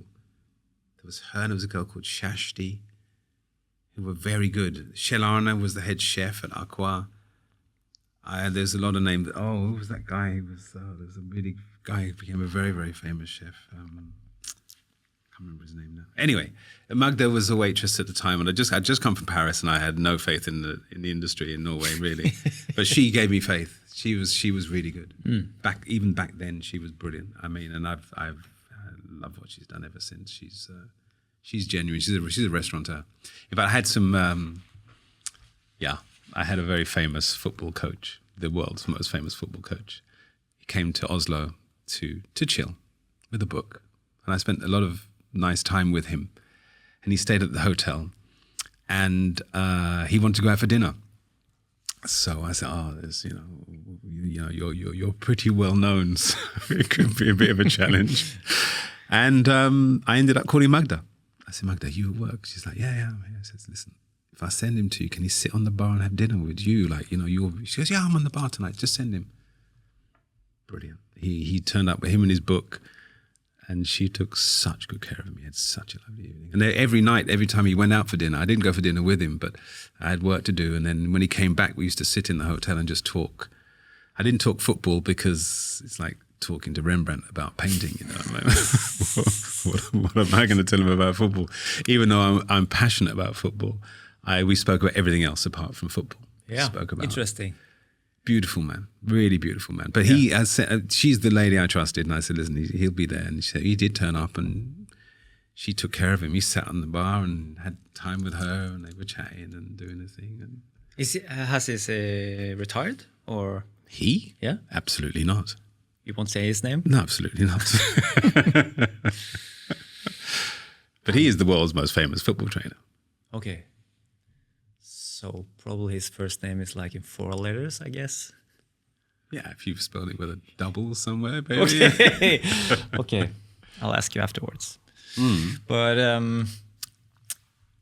you left me, every time we met, I have these quotes that I thought I should follow up on. We already talked about I was chosen. That was an important quote. And let's leave that one to the TED Talk. The story and the storytelling. So the next one is I was born to serve. Yes. The last time we met, you just opened your arms and stated, I was born to serve. And I'm coming to you for your podcast whenever you like. Okay, let's do it. Let's do this again. What do you mean with I was born to serve? I think I was given this skill. I mean, there are great writers and great painters and great musicians, and I've tried a few of them myself, but I'm good at them. But this I'm better at. I just saw, and I think I explained it just a little bit earlier, that I've had this ability to understand possibly a guest's needs before the guest even knows he needs it. And I have an ability to read people. I read people really well. I can control situations. I can enhance situations. I can see what's needed at a particular time for a particular person. And if you have that skill and it's a genuine, maybe the genuine love of service and good service, I think that combination is pretty unique. What kind of level of detail are you talking about now? It's like lighting for the guest at the restaurant, or like material stuff, like, oh, he needs an apple. Of course he needs some. Or just, is it stuff like that, or shallow things, or deeper things, or? I would say it's much more of a feeling. It's much more of a feeling. It's sensing. I'm a real believer in vibe. I'm a real believer in energy, and you can sense people. When you say hello to somebody, you can kind of sense from the vibe that they're giving back very, very quickly. If you're tuned in, what could be needed? Could you follow up on that good morning, that good afternoon? Do you pursue a conversation? Do you trigger? You've seen something that could work in a conversation. Do you trigger that? Is it a road you want to go down? And if you can see that in people, I'm forever. I'm a physionomist. A physionomist means I will judge you physically straight away. I mean, I can check it out, so kind of get what's going on there quite quickly. I'll take notes. A physionomist, yeah. And it's the great physionomists were the door people, and I learned this from the door staff at Le Bain Douche and La Casbah. They got eye on you, man. They see you coming a mile away. And I train my staff now because I learned from them, and I train people in this. Anyway, it's one of those things that you have a professional foundation, which is what I've always insisted in my staff. You've got to be uber professional. This is our profession. This is what we do. You can't skimp on that because it's an industry which is a little bit more lackadaisical, is a little bit more freestyle. You still need a real rock solid foundation. And the more professional you are, the more informal you can be. And that informality is for me is the key. Is being able to have that informality with people whilst being extremely professional. Now you can venture into places. You can, as I say, trigger conversations. You can find out things about people. You can walk into an area of trust. I had a conversation with a girl. I did a presentation about 6 months ago, and I was at this conference center. And I met this lady I'm waiting to go on stage, and there was this lady backstage who was working in the canteen or something. And within 5 minutes, she told me that she told me how many children she had and when she got sterilized and something, I mean, real intimate stuff. And I just met her. I literally, and that just gives you an insight into how people trust you, how people feel safe around you. And when you have that kind of vibe and you have that kind of energy, you can take that conversation to some pretty interesting places. And I've learned things about people that, maybe their husbands don't even know, or their wives don't even know, or, just because you're that point of contact, and that point of contact that they trust implicitly. And if you can install that, if you have that kind of vibe and people feel that way around you, life gets very, very interesting, and you can venture into places you probably wouldn't be able to normally. What's more, you're providing a delicious environment, a delicious service with the foods and the drinks and the music and the whole razzmatazz that goes with it. But I've been privileged enough to work with some extremely good people, and I've also been privileged to work with some very, very famous people. And you realize that when you work with these people, they meet they meet hundreds of people every day, but there's very few people that they're allowed to trust. Very few, because that's the inner circle. And if you can find yourself within that circle, it means that you're doing something correct. And every time I've done that, every time I've worked with heads of state or princes or world famous pop stars or musicians, whatever it may be, they have a sense of trust. They trust me. And I've been working with them for years now, and that trust has never been broken. And you realize that if you can do that there at that level, you can find yourself in a restaurant controlling, 200, 300 covers a day. And you can interact with those people. You can find yourself in a position where you find it, I wouldn't say find it easy, but I find it very, very enjoyable to know that if I can make that difference to their evening, I will. It's a lot of work. It doesn't come for free in a sense, because you make the sacrifices. Very often you sacrifice. I've always said that work has always come first, and my children have come second, and my wife has come third.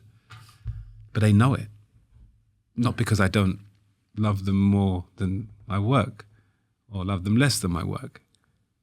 It's just that's the way it's been, and that's the way it is, and that's the way I've always functioned. But I believe I've developed this skill set. It's been many, many years. And I have an obligation to deliver. I mean, I always say, I think I said this last time with vocalists. I've met people who go, yeah, you got a beautiful voice. Yeah, but I don't like to sing. So listen, you've been given a beautiful voice. You have an obligation to share that. There's some people out there who don't have a beautiful voice, but you do. Yeah. Your obligation is to get up and sing and make people happy. Oh yeah, well I'm shy. Get over it. Get up there and sing. Is it like a common mistake trying to impress people? Yeah, 100%. Yeah. So if you're trying to impress like your guests or your relations, they're probably experienced before, and you lose that trust at. Yeah, 100%.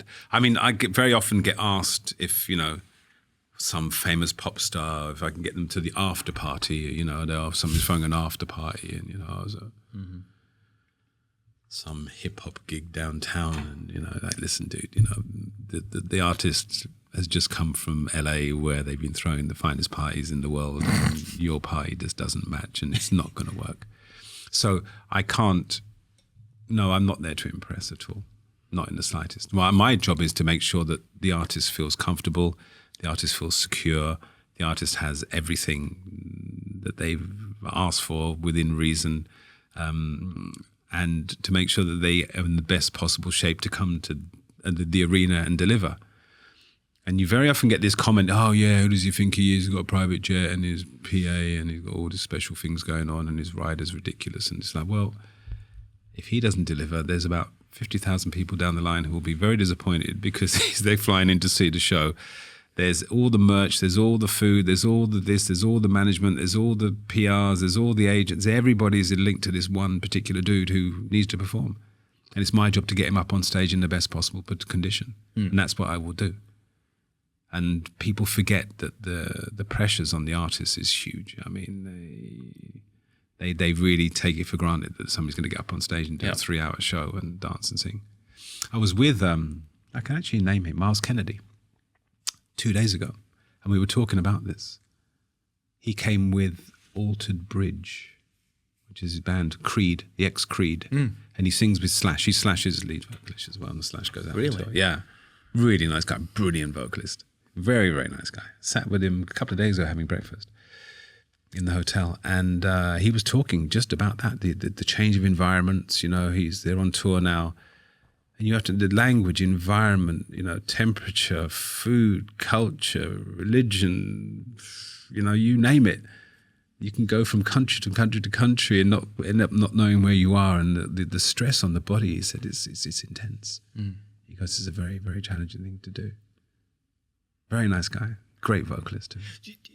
Have you developed like an intuitive blueprint that goes automatically when you meet new people, or old relations or old acquaintances that visit the hotel or the bar? You probably know exactly what to do, but it kind of feels natural, I guess. So last time we spoke, you said, "Welcome." That's the first most important word. The biggest word in my industry is welcome. Yeah.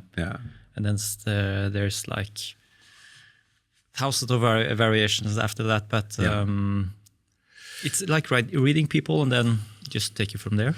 Yeah. I mean, if there's repeat guests, very often I know a lot of the people who come back to Sommerro, for example. I know the faces, I know their profile, I know their business, I know their children, I know the wives, I know I know them.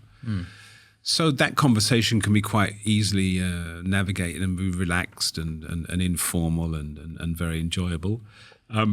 It's more people who you've never met before. And that can trigger some incredible conversations and some really interesting exchanges. And that happens generally almost on a daily basis. But you kind of have to be in the position to have that conversation. You also have to maybe trigger the conversation with like a tennis match. If somebody serves and you can hit the ball back, they'll appreciate you passing, hitting the ball back correctly so they can stand on the baseline and whack it back to you. And you stand baseline. If you can baseline with somebody and hit that ball back and forth, you're in a good place because they're going to enjoy that rally. Anyhow, you've hit some sky ball and it goes out of the court, or they're like, well, I can't play tennis. So you have this exchange, and the exchange has to be an exchange, and that's an enjoyable place to be, because I've done this for so long that you realize the exchange can be on many different levels and on many different subjects. I think the most interesting part is actually the variation of subjects. I love talking to people, and I love talking about stuff. And they can come to me with stuff. If I don't know too much about it, I'll shut up and listen. If I do know something, I'll contribute. But I really enjoy that aspect of it. Is still learning, still having a hunger for knowledge. How about people hard to crack, hard to open up, hard to get close to? You keep trying, or you leave them alone? Or well, the art of this, what I do, I always said it's not actually knowing when to step forward, it's knowing when to step back. That's the art of this. Stepping forward is quite go charging in like a bull in a china shop. The trick to this profession is knowing when to step back, not when to step forward. So when you step, you need to step back. There are moments when you definitely need to step back. So this is fine. The gentleman's fine. Dinner's fine. They're very happy. They don't need any more interaction. And knowing that, you have to be able to sense that as well. But yeah, there are some nuts, but they're often nuts that you will never crack, and there's no point. There's no point in even trying, because they're not there to be cracked. They're not up for it. So that's fine. There's no problem with that. I know there are many guests like that. They're quite pleasant and they're quite friendly, and they appreciate well-mannered and warm and welcoming staff, but they want to do their own thing. It's absolutely fine. Are you a people pleaser? You talk about this in the TED Talk. Yeah, I presume some of me, a part of me actually is, yeah. I think it comes from you have to see the TED Talk probably to understand it completely, but yes, I think there is something about me that's a people pleaser. I think it does come from my past. I think it does come from my background. You feel that you have a need to please people, to keep people on your side, to avoid being maybe taken back to where you were before. And that's a pretty harsh thing to say, but it's probably somewhere in there it's quite true. But is it helpful?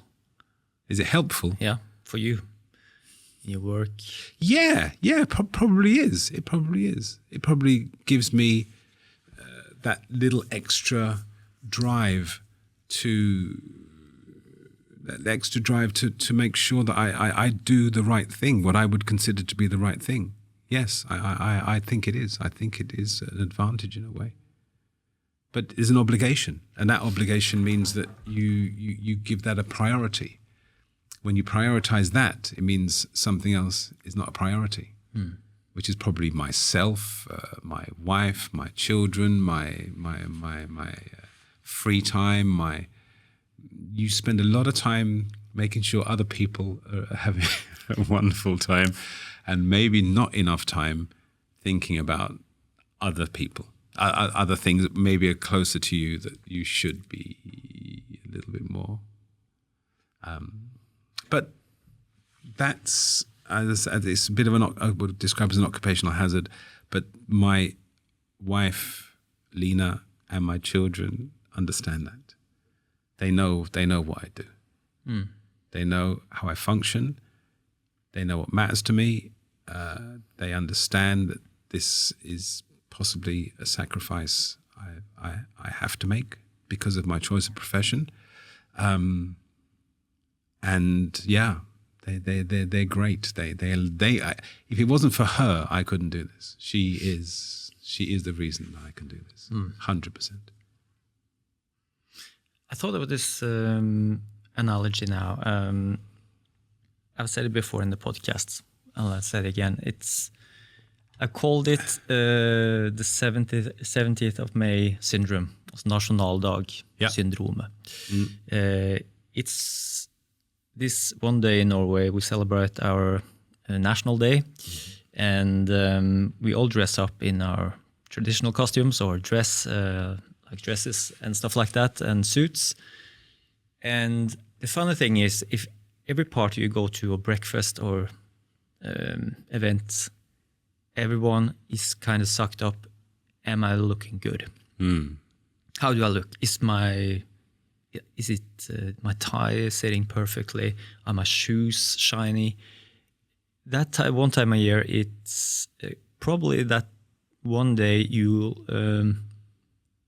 most narcissistic of all the days during the year. And that's interesting when you say be able to read people and to see what they need and not focus on yourself.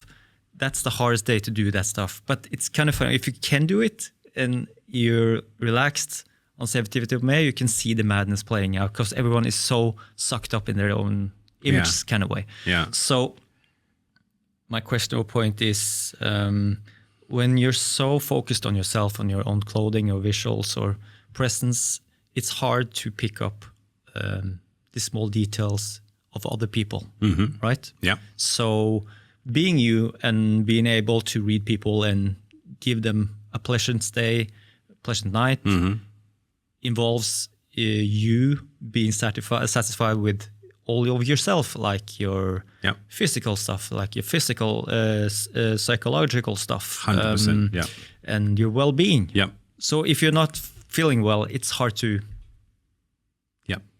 get in touch with other people. 100%.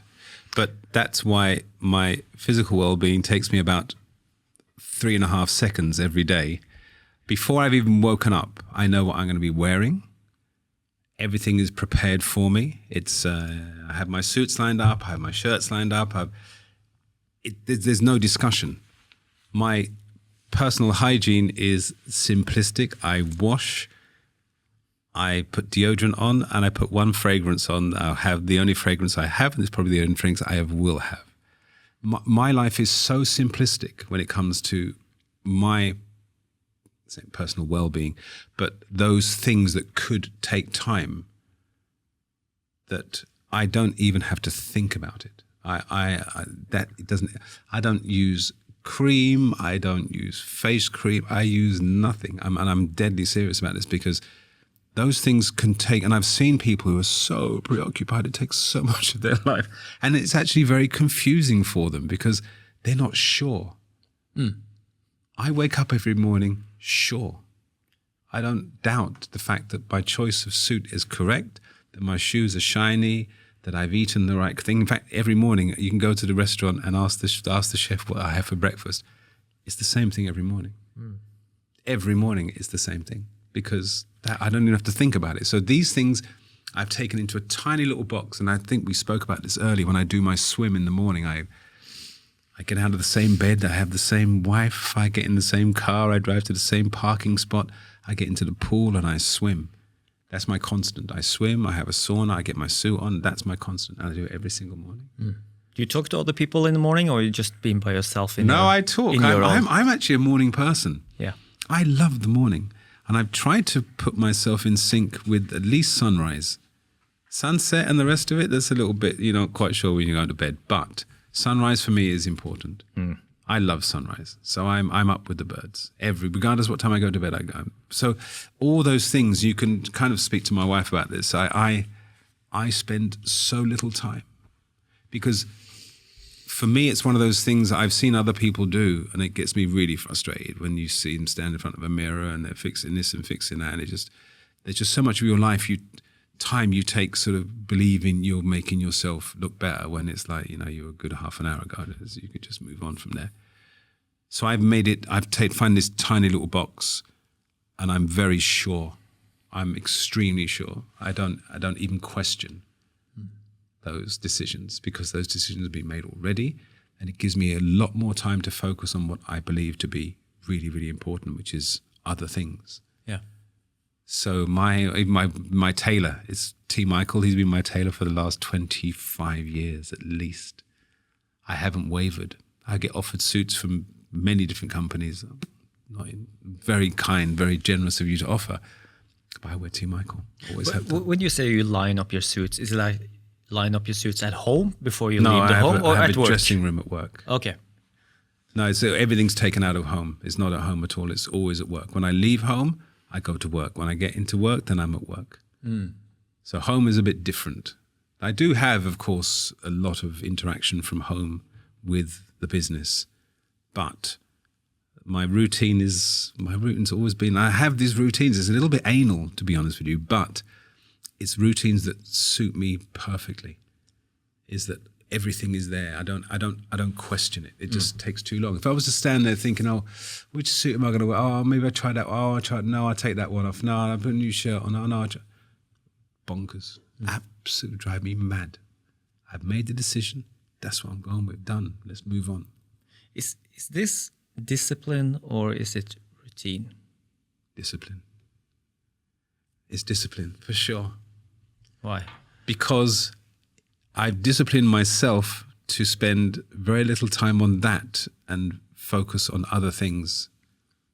That's the discipline for me, is that I don't want to get myself involved in that conversation or that second guessing. That's just a very, very difficult place to be, because you're always doubting yourself. I have no doubt. I don't need doubt. Doubt is of something that really is it can be a thorn in your side, doubt. Sure. And I try and talk to my children about it as well as, I'm not sure. Just make a decision. You might make the wrong decision, but then you'll learn from that. But just make the decision. Yeah. Oh, what am I going to wear? Decide. Look, try it. Let's kind of look. That looks like that. That's a good idea. Make the decision. But decision making is such an underestimated aspect of life. We don't actually learn anywhere except from when we have to take some decisions, but we kind of maybe learn that it's smart, or it's a good idea to not take a decision, to wait for it or sleep on it, or involve other people before you take the decision. But it's being a good decision maker is, one, making your life easier, and it's getting you where you want. And it's bold, it's brave. Yeah, for sure. That I agree with. Yeah, I think that aspect of being brave, of being putting your head on the line. I have to make decisions every day. I mean, I'm surrounded by it. We have a huge staff at the hotel. We have, thousands of guests walking out. You have to make decisions all the time, and I have to stand by those decisions. But as I say, I've been doing this a long time, so. You do still think that maybe that could have been a little maybe that wasn't quite but generally you stand by your decision. You make a decision for a reason. You evaluate it very often. You do it quite quickly as well. Evaluating if somebody actually shouldn't be allowed through the doors or shouldn't be allowed another drink because he's not capable. He shouldn't have another drink. He'd be a danger to himself and to the house. Yep. So we have to make that decision. And then once you're trying to explain to somebody who's actually drunk that his decision of ordering a drink wasn't a good one, and your decision of not serving him was a good one, can be complicated. Yeah. But if you're not, it sounds pretty basic, this stuff, but not making a decision is... You will not experience the bad side. When you make the bad decisions, you will learn from it. That's the part. When you never take decisions, you will probably stay in the same lane. Yeah. For for a while. Yeah, for sure. And there's this talk of Steve Jobs. I somehow YouTube know I've seen it 10 times. I'm going to say 10 times more, I guess. And he's explaining all the mistakes that Apple made in the beginning. And he gets some criticism from the audience, and he's really under pressure on stage. And this small sentence he said, we did this, we did that, we did a lot of mistakes, but at least some decisions were made. And that little sentence I have played back so many times because he kind of acknowledged, okay, there were some mistakes, but the good thing, there were some decision made. For sure. And that's the only way for progress, I guess. Yeah, no, I totally agree with you. And as I say, once in our industry, it's a perpetual motion of decision making. You just have to make the decisions. And for people come and ask you, what do you think? What's your opinion? How would you react in this position? What can I do in this situation? I mean, it's a never-ending roller coaster of decisions. But once you've been doing this long enough, and once you've had the experience, you made a few mistakes, you generally make the right decisions. What I would say, and I try and train the staff with this one, and it's kind of the go-to answer for me. My first consideration is always, is it good for the house? First consideration always. Somebody asks me a question, my first consideration, is it good for the house? Is it good for the hotel? Is it good for my people? Is it good? Is it good? That's the first one. If it's not good, drop it straight away. Maybe if no, it's not a good idea for the house, we're not doing it. No more drinks for Wolfgang. Yeah, I mean, a few of those. Yeah. But that makes life so much easier as well, because your first consideration is not for you or your friends or this or that, or is it good for the house? What does the house say? Because ultimately I work for the house. Is it good for my podcast? Yeah, exactly. Yeah. That's. I'm sure you've made that consideration. You've been asked that question. This was a very good decision. Yeah. Inviting you. Is it good for my podcast? That's 100%. It's your gig. And it's our house. We have an obligation to defend and protect our house. Yeah. If it's not good for the house, I ain't doing it.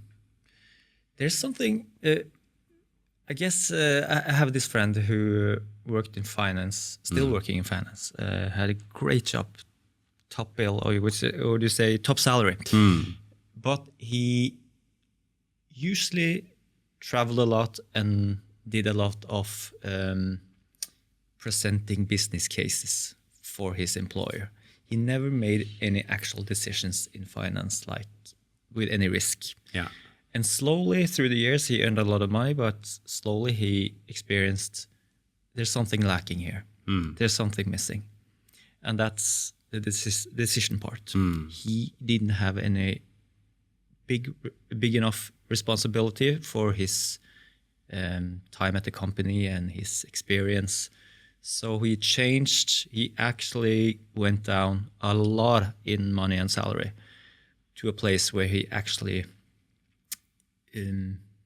have to deliver top quality decisions every day. And he has loved it ever since. Right. So there was a part of missing in his work life. Yeah. It was a much more prestigious and bigger company, but he left for opportunity to make decisions. And I guess something in there, especially maybe for a man, to increase his self-worth somehow by making decisions. It's lifting your self-esteem. Yeah, exactly. Yeah, no, without a doubt. And I think people look to me, and it still comes as a pleasure when people come to me. There was a member of staff yesterday said there's been texting me and writing to me. So can we have a talk? And I'm like, not somebody I know particularly well. But I'm like, okay, that's sure. And when you sit down, you sort of go into a room and say, okay, how can I help? They give you some stuff, and there's like this is the situation, and this is the situation I'm in. What do you think? Whoa, okay, you came to me with this one, yeah? It's you realize that you do hold a position, and that responsibility is you've earned that kind of level of respect from people that they believe that your opinion matters. And that is probably what your friend was missing, that knowing that his opinion mattered. And now it does matter because he's making the decisions himself. Exactly. And that, for me, is something I still treasure, in a sense, that people still believe that my opinion matters. People will come to me, companies come to me and they say, listen, can you come and talk to our staff? I'm like, sure, what do you want me to talk about? Yeah, well, we're doing this thing, we've heard you talk, and we believe our staff would benefit from it. And I'm like, I'd love to. I'd absolutely love to. Thank you for asking me.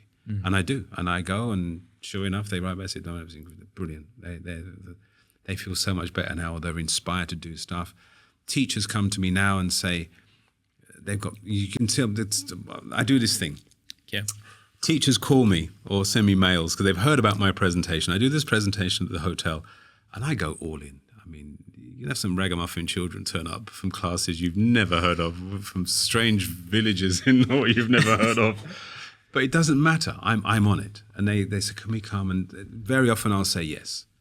And I'll arrange something. And they walk them in. We sit in this beautiful room. I do this presentation. I take them around the property. And they're just like, they're completely blown away at the effort and time and energy I put into this. And they say, you get letters back saying, you don't know what you've done for these kids. They're inspired. They're doing, and what's more, first of all, they listen to you.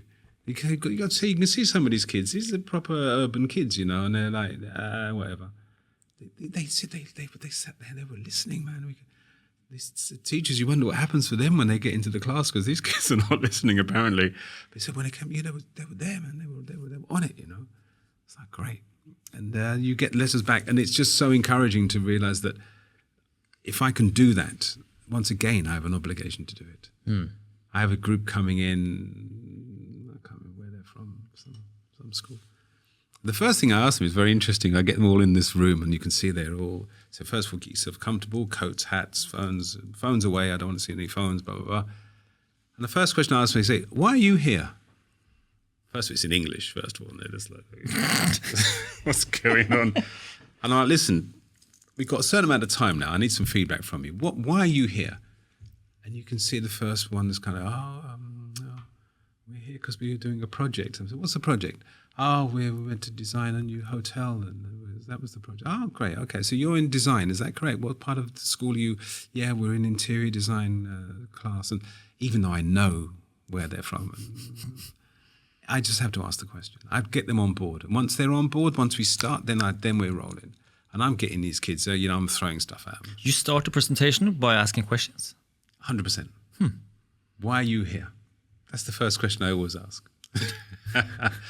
And they say, we were told we were to go to a nice hotel. I said, well, you come to the nicest hotel in the city, so very good choice. And you just get them on board. Once they're on board, then they're rolling, then they're speaking, and then you get interacting. You see there's a very quiet one and a very timid one, a talkative one, a funny one. You get it within the first 5 minutes who's actually what you're dealing with here. And I'm watching the teacher at the same time. You can see the teacher's like, oh my goodness, what's going on here? It's not what they expected. They expected to walk into a stuffy hotel and be shown, this is a room, this is this is that, and thank you very much for coming. Yeah. I do the polar opposite. I give them the full Monty. And I love it. So where do you go from the introduction questions to the meat? The meat is generally what I do is I give them the insight into how we train our staff. It can go from the storytelling, first of all, which I love. We are great storytellers in our industry. We tell stories on stories. And the story of the thief is a brilliant story. And I use, of course, I say, well, I work with some very famous people, and I work with Bill Gates. And they were like, because I just go, Bill Gates. Yeah, I work with Bill Gates. And the story with Bill Gates goes, and this is a true story. It is. I told this story the other day. This is a true story. Bill Gates came to the thief, and Bill Gates was in the lobby of the thief, and Bill Gates' PA came over to me and said, Dominic, Mr. Gates is fascinated by this hotel, and he wants to know why it's called the Thief. So I'm like, sure, I'll tell him. He goes, come with me. So here's Mr. Gates. This is Dominic. He's the GRM of the hotel, and great. Yes. So it's, well, the story goes that This area is called Tjuvholmen, and Tjuvholmen translated into English means Thief Inlet or Thief Island. If I was to paint the pretty picture, it would be Johnny Depp, Pirates of the Caribbean, when they sailed the seven seas, when they sailed their boats into the Oslo fjord, this is where they parked their boats. It's a true story. It's skullduggery, piracy, prostitution, corporal, capital punishment, scurvy, gold doubloons, kegs of rum. I mean, it's a pirate story. But it was filthy, it was dirty, it was disease-ridden, but it's a true story. This is where the pirates came to park their boats. It's called Tjuvholmen. He was fascinated by the story because this is a really cool story. And so we called the hotel The Thief because a thief is a floating pirate, and we just thought it would be very appropriate for this area. We needed a name with some substance. And so I told him the story, and he left the building, and I walked out with him, and the world's press was there, and the Bill Gates fan club were there, and the first journalist grabbed Mr. Gates and said, "Mr. Gates, welcome to Oslo." I said, "Oh, thank you very much. What are you doing in Oslo?" "Oh, I'm here with my foundation, and we're going to meet a few people, a few ministers, and blah, blah, blah." "Oh, that's really good. How long are you here for?" "Oh, well, we're here for 2 or 3 days, and we enjoy ourselves and relax a little bit sometimes." And, "Oh, well, we see you staying at the Thief Hotel." And he took the microphone off the journalist and said, "Yeah, we're staying at the Thief. Do you know the Thief Hotel is called the Thief Hotel because of piracy, skullduggery, prostitution, corporal?" He told my story. Yeah. It hit the world's press, global, boom. You tell the story, and then my last caption on this is, "You tell the story has life." This is our story. It's a beautiful story, it's a brilliant story, and the best thing to ever happen to that hotel was the name, The Thief. It's a brilliant, brilliant name. Because people will always ask you, why is this hotel called The Thief? And you tell the story. We are great, great storytellers. This is something that we specialize in. So that's the first thing I talk to the students about. Tell your story. Find the story, tell your story, because behind every great company, behind every great business, every great restaurant, every great bar, every great musician, there's a story. Find that story and tell that story. Then I talk about culture, the culture of your company, the culture you're building. Now, I was brought into The Thief and to Sommerro a year before opening simply for that reason, to create the culture. What's the culture of this property? What are we going to do? At The Thief, we were thieves. We specialized in thievery. We will steal you away from everyday life. We had all these kind of these quirky ways of approaching guests and using the thief as a kind of way in to their lives and to their stay in the hotel. We'd always deliver things into the room in the name of the thief. We were all thieves. We specialized, and once again, we specialized in thievery. So we had this whole way and this whole sort of, and we were unique. Nobody had done anything like that in the city before. That was very much our culture. Then it came to Sommerro. Then I left and I joined Sommerro a year before, and once again to create this culture around this very international property, this very unique property, but with a very strong homage to Oslo and to the culture of our area, the neighborhood hotel. We described ourselves as a hotel in the neighborhood who specialized in working within the neighborhood, who specialized, in fact, enhancing the neighborhood. When I mentioned that 10 new restaurants opened up within spitting distance of the hotel in the last year, those are restaurants we would highly recommend to our guests because they're in our neighborhood. We love our neighborhood. And I guarantee every single business within our neighborhood since we've been there is making more money today than they did before we arrived. Because we generate thousands and thousands of people into the area. Okay, they can dine in our 7 different restaurants in the hotel, but very often they want to step out. If they do, we know where to send them. The other thing I teach them about is recommendation. I love recommendations. Absolutely love it. I love people to recommend something. This is something I believe in. This is something you should do. This is something you should try, something you should eat, somewhere you should go. And we do that extensively through the hotel. We have a list of places we recommend. To get on that list is good because we know you're good and we can recommend you. But it's one of those things that we've been very, very focused on in making sure that people can enjoy things in close proximity. The last part of that is if I can walk there, I will. We like people to walk. We understand the global print we have and how you can enjoy the city on foot. Coming from London and living in Paris, Paris is just about okay for walking. London is a nightmare. You can't, if you want to go from Wimbledon to Peckham, I mean, forget it. You can do it, but it's not a particularly nice walk and it's busy. It's not very relaxing. So, but Oslo is a great city for walk-ins. We talk about a lot about people walking around the area, hence the neighborhood. Hence, you don't have to go too far. Hence, Frogner Park is just down the road, the Oslo Fjord is just down the other road, and the castle is just down the other road. And you can actually walk to Flytoget from the hotel in 4 minutes. Another huge business opportunity for us. Yeah. Actually, I have quite the opposite, like the mirror side of you need some more water? No, I'm good. I'm good. I got some here. The recommendation part is I'm at the Vinmonopolet. Yeah. Buying some red wine, champagne. I've stopped asking the people who work there, who know their stuff very well. Yeah. I've stopped asking them, what should I buy? Because my suspicion was they just suggesting things that the general public like. This is a bestseller, and this is quite well, and this is popular. Yeah. So I ask instead, I have this bacalao dinner later. Yeah. And there's 5 guys. Big guys, and they're thirsty, and they're picky, and so on. What would you serve those guys? You set the scene. Yeah. Yeah, brilliant. Yeah. Yeah. And I get it totally different. Oh, Yeah. okay, how long are they staying? Yeah. Are they into white wine or red wine? They take a different take on it, much more Totally. personal take. And I know they would buy exactly those products for themselves that they would recommend for me. Yeah. So I don't get like the best sellers and you Yeah. know. It's fantastic. But you need to set the scene first. Yeah. Absolutely. What would you do? If you set the scene first, then they can actually work within the tableau of what you just painted. If not, it's a blank tableau and they don't know what you're going to do. So they say go safe. Yeah. But then they can get a little bit more adventurous and a bit more colourful with their choice.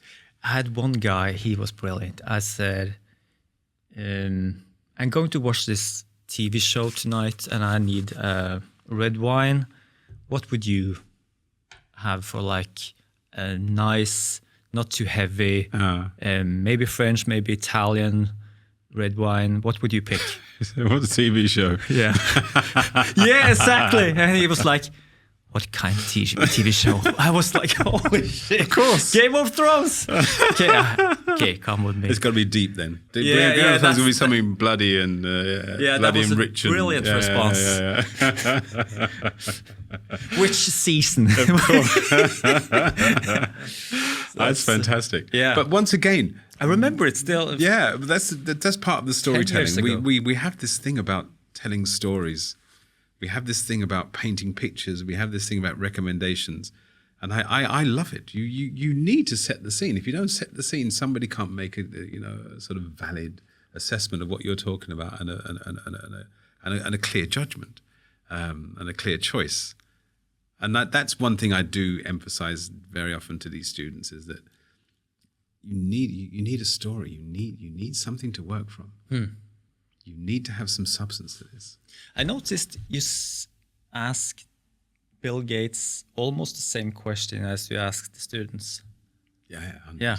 Why are you here? Yeah. Oh, yeah, exactly. Some more nice form, but For sure. yeah. No, I have this thing as well, is if you ask the same questions without taking into consideration the person, you run it's like it's an even field for everybody. I did it very often with, I did it all the time at the Thief Music Unplugged. I found a series, there's 5 questions, and I told them before dinner, we're going to sit down, have dinner, and I'm going to ask you these questions. These are the same questions I've asked every single musician. One of them was favorite lyric, and that was the one they always got stuck on. Oh, Favorite lyric. The Doors, I guess. Riders on the Storm. Yeah, that's mine. Yeah. Yeah. Yeah, I always came up, and I don't know why, I always came up, I've been through the desert on a horse with no name. America. Brilliant song. And I've been through the desert on a horse with no name. This is just, it always triggers. Whenever I think of that, my favorite lyric, that just springs to mind straight away. Yeah. And it's a beautiful, beautiful song too. Why is that? Is that a particular memory or situation? No, childhood. I was raised by my brothers and sisters who were kind of hippies.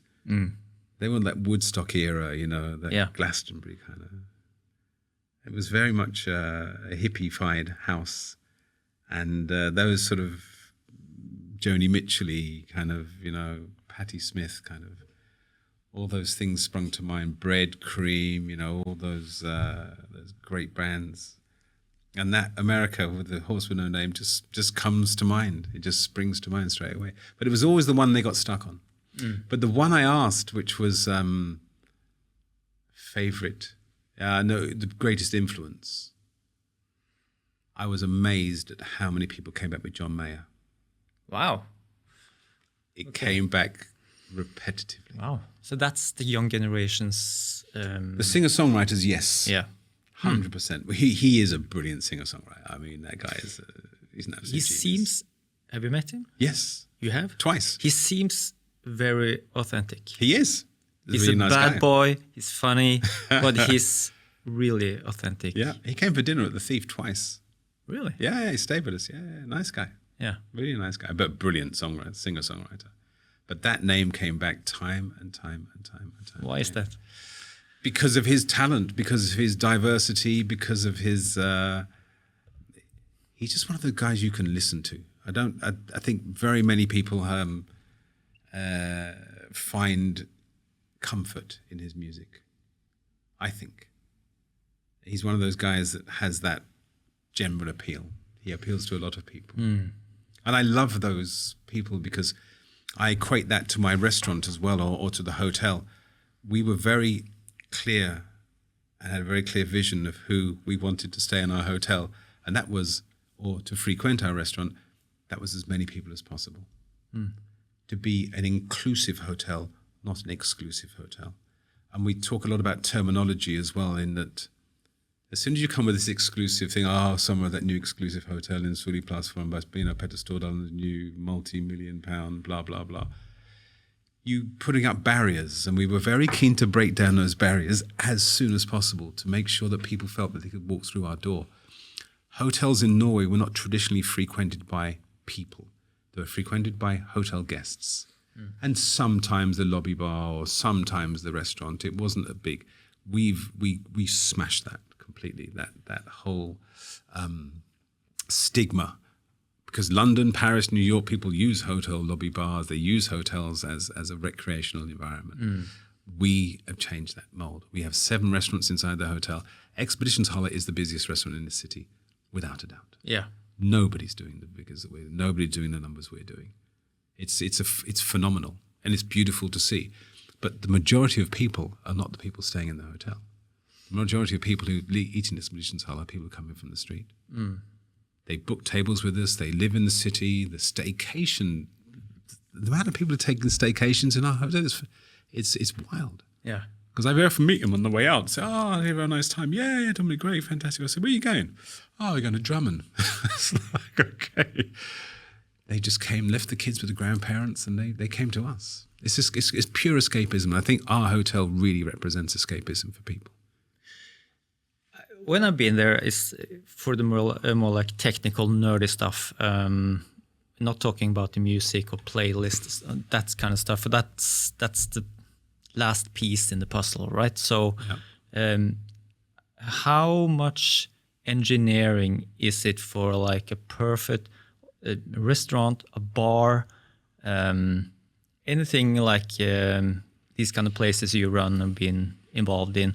How much engineering is it like in sound, ambience, echo, lighting, furniture, everything in designing what our ear and eyes and skin is supposed to experience when they come into that? There's a lot, because there's a lot of people involved, and generally each person or each company has a specific role within what you just mentioned, what you just pictured, and they don't often work in harmony.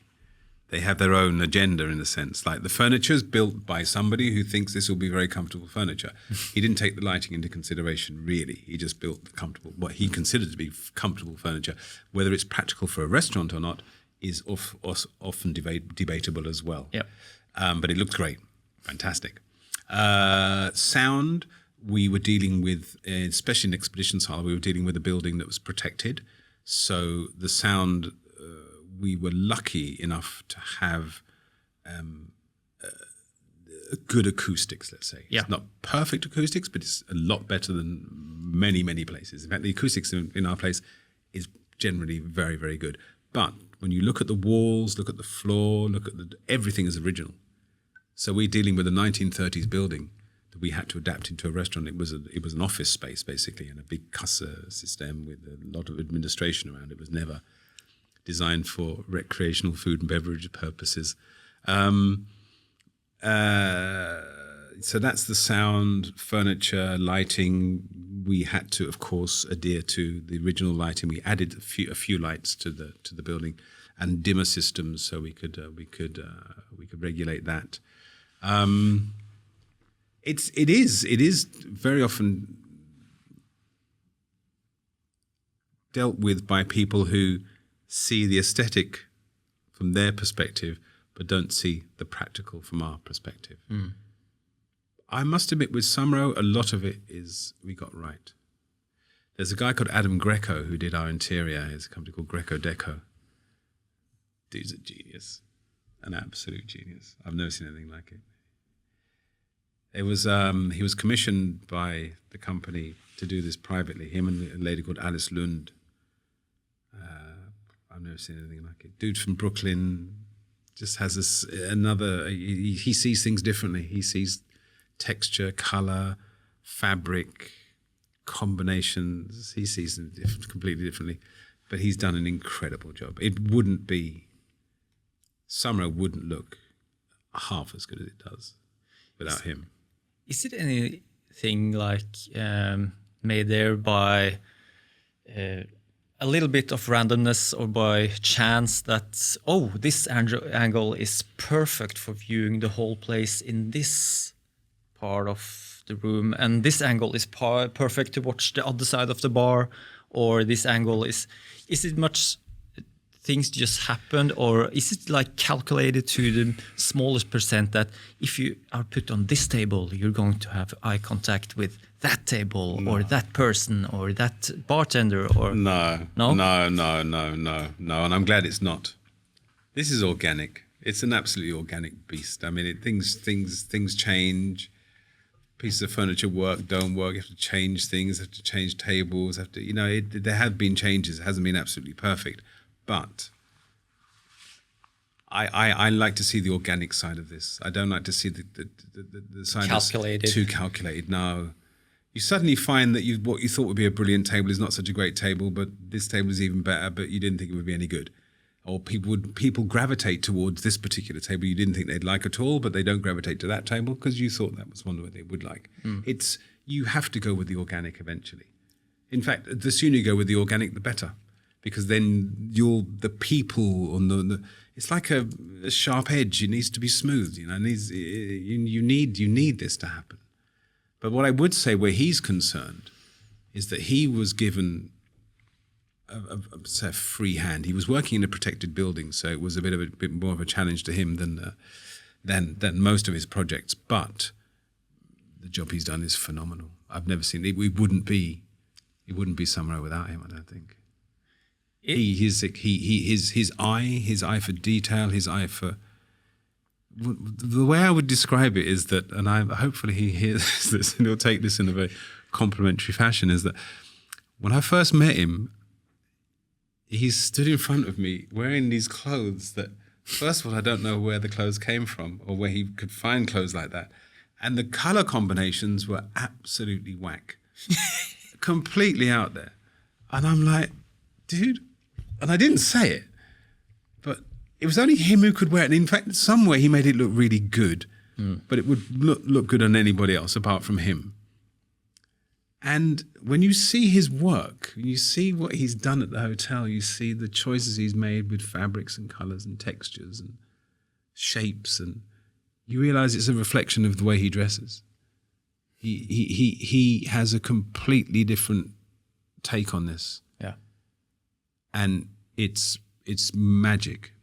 It really is magic. And when people come and see what he's done, they come into the different areas and different rooms. They're like, wow, this is exceptional. It's absolutely exceptional. Do you think it's like we're noticing that kind of people, because I guess people like him are very rare. Yes. And his life and his personal choices reflects on his professional choices, by the way. Yes. In some kind of way. And it's not very different from, we probably, both you and I, used to meet artists, musicians, songwriters, and they kind of do the same thing for their own lives. But we probably more used to see artists doing the personal choices like the professional choices in the exact same way. But the guy you described just a minute ago, you don't meet those kind of people that often, and it stands out like,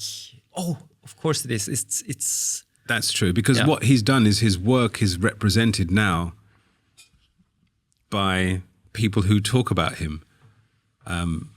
John Mayer's songs are represented by him when he gets up on stage and sings them, or you hear him, you can envisage John Mayer. Yeah. When you walk into the Sommerro, you'd got no idea who did this. No.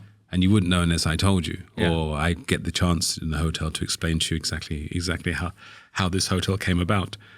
And it was Siri Learning, actually, this young Norwegian lady who's one of the major instigators in the industry, who does some brilliant work. And every time I do a presentation or talk, I generally mention Siri Learning's name. You will hear it's a recurring theme where I'm concerned, because I have so much admiration for this lady. She's as brave can be. She's hotel personified. She's an absolute genius when it comes, and also to brand building. She's exceptional. Yeah. She's now on a new project. And we'll be looking forward to seeing what she does in the city over the next few years. But she convinced Adam to do this project, and so she sent Adam to me. She said, "Dominic, will you take Adam around Oslo and just show him what's going on, show him how exciting and vibrant this city is, and hopefully he will agree to do this." So she put her head on the chopping block for this one. She really went out on a limb to get Adam to do this, knowing that he would make the difference. And you kind of have to have enormous respect for these people who dare, who risk going against the norm, going against the tide, going against what would be safe, to say, no. If you want this place to be exceptional, this is the person you need. And very often, 99.9% of the people in the room are like, whoa, that's a bit risky, or that's going to cost us an absolute dollar.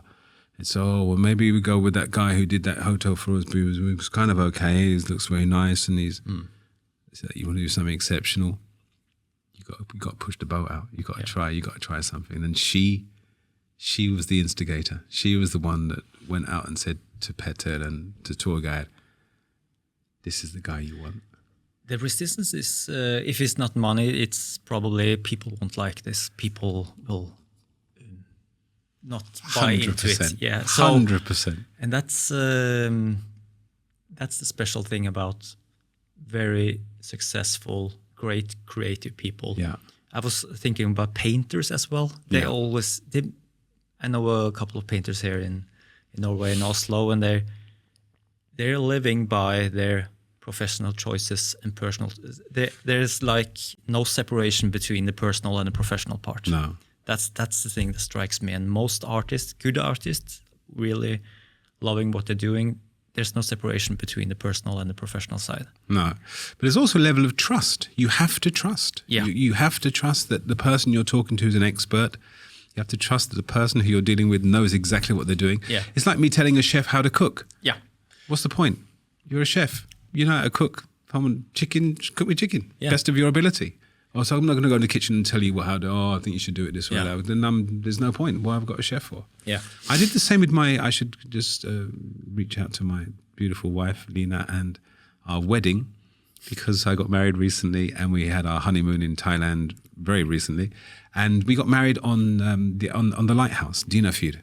Beautiful. Yeah, it was beautiful. We were so lucky. It was May. It was a beautiful day. The sun was shining, and everyone was super nice. But what we did is we trusted.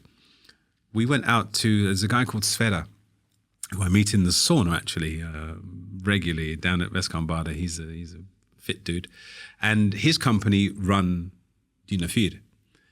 And I knew it. And my wife was looking for a place. We just got engaged, and I was a place to get married. And I spoke to Sverre. I said, "Listen." Are we talking about the Sverre? Yeah. Goldenheim? Sverre Goldenheim, yeah. You've been there as well. Yeah. Top boy. Yeah, top boy. Absolutely. Top boy. Yeah. Really nice guy. Anyway, we were sitting in the sauna, and we have a weekly chat about life and stuff. And I said, "Isn't that lighthouse yours?" He's like, "Yeah, that's we operate." And I said, "Do you think I can get married out there?" And he's like, "Yeah, why not? When?" And I said, "Well, we chose a day." And he's like, "Yeah, it's fine." So we didn't do anything apart from find a priest to take out to the lighthouse with us. We flew our guests in from London and Paris and put them on boats and took them out to the lighthouse. We had never set foot on the lighthouse. We'd never tasted the menu. We'd never tasted the wine. We did nothing apart from trust the people who know what they're doing. Yep. Sverre, number one, the location was impeccable. The chef, number two, he said there was going to be fish. It was impeccable. Wine pairings, the sommelier was out there, impeccable. I had little to worry about apart from making sure my wife had a lovely day. And these things I trust implicitly. I trust people. They're experts at what they do. I don't need to taste the menu. I don't need to come to that. We had never set foot on the place before our guests that came there. Never seen it. Never been there. Never tested it. Nothing. And I was so happy. I was over the moon with our choice because it was a surprise to us. It was new for us. Guests, it was all exciting and new. It was a lighthouse in the middle of nowhere, in the middle of the fjord. It was super unique. It was lovely.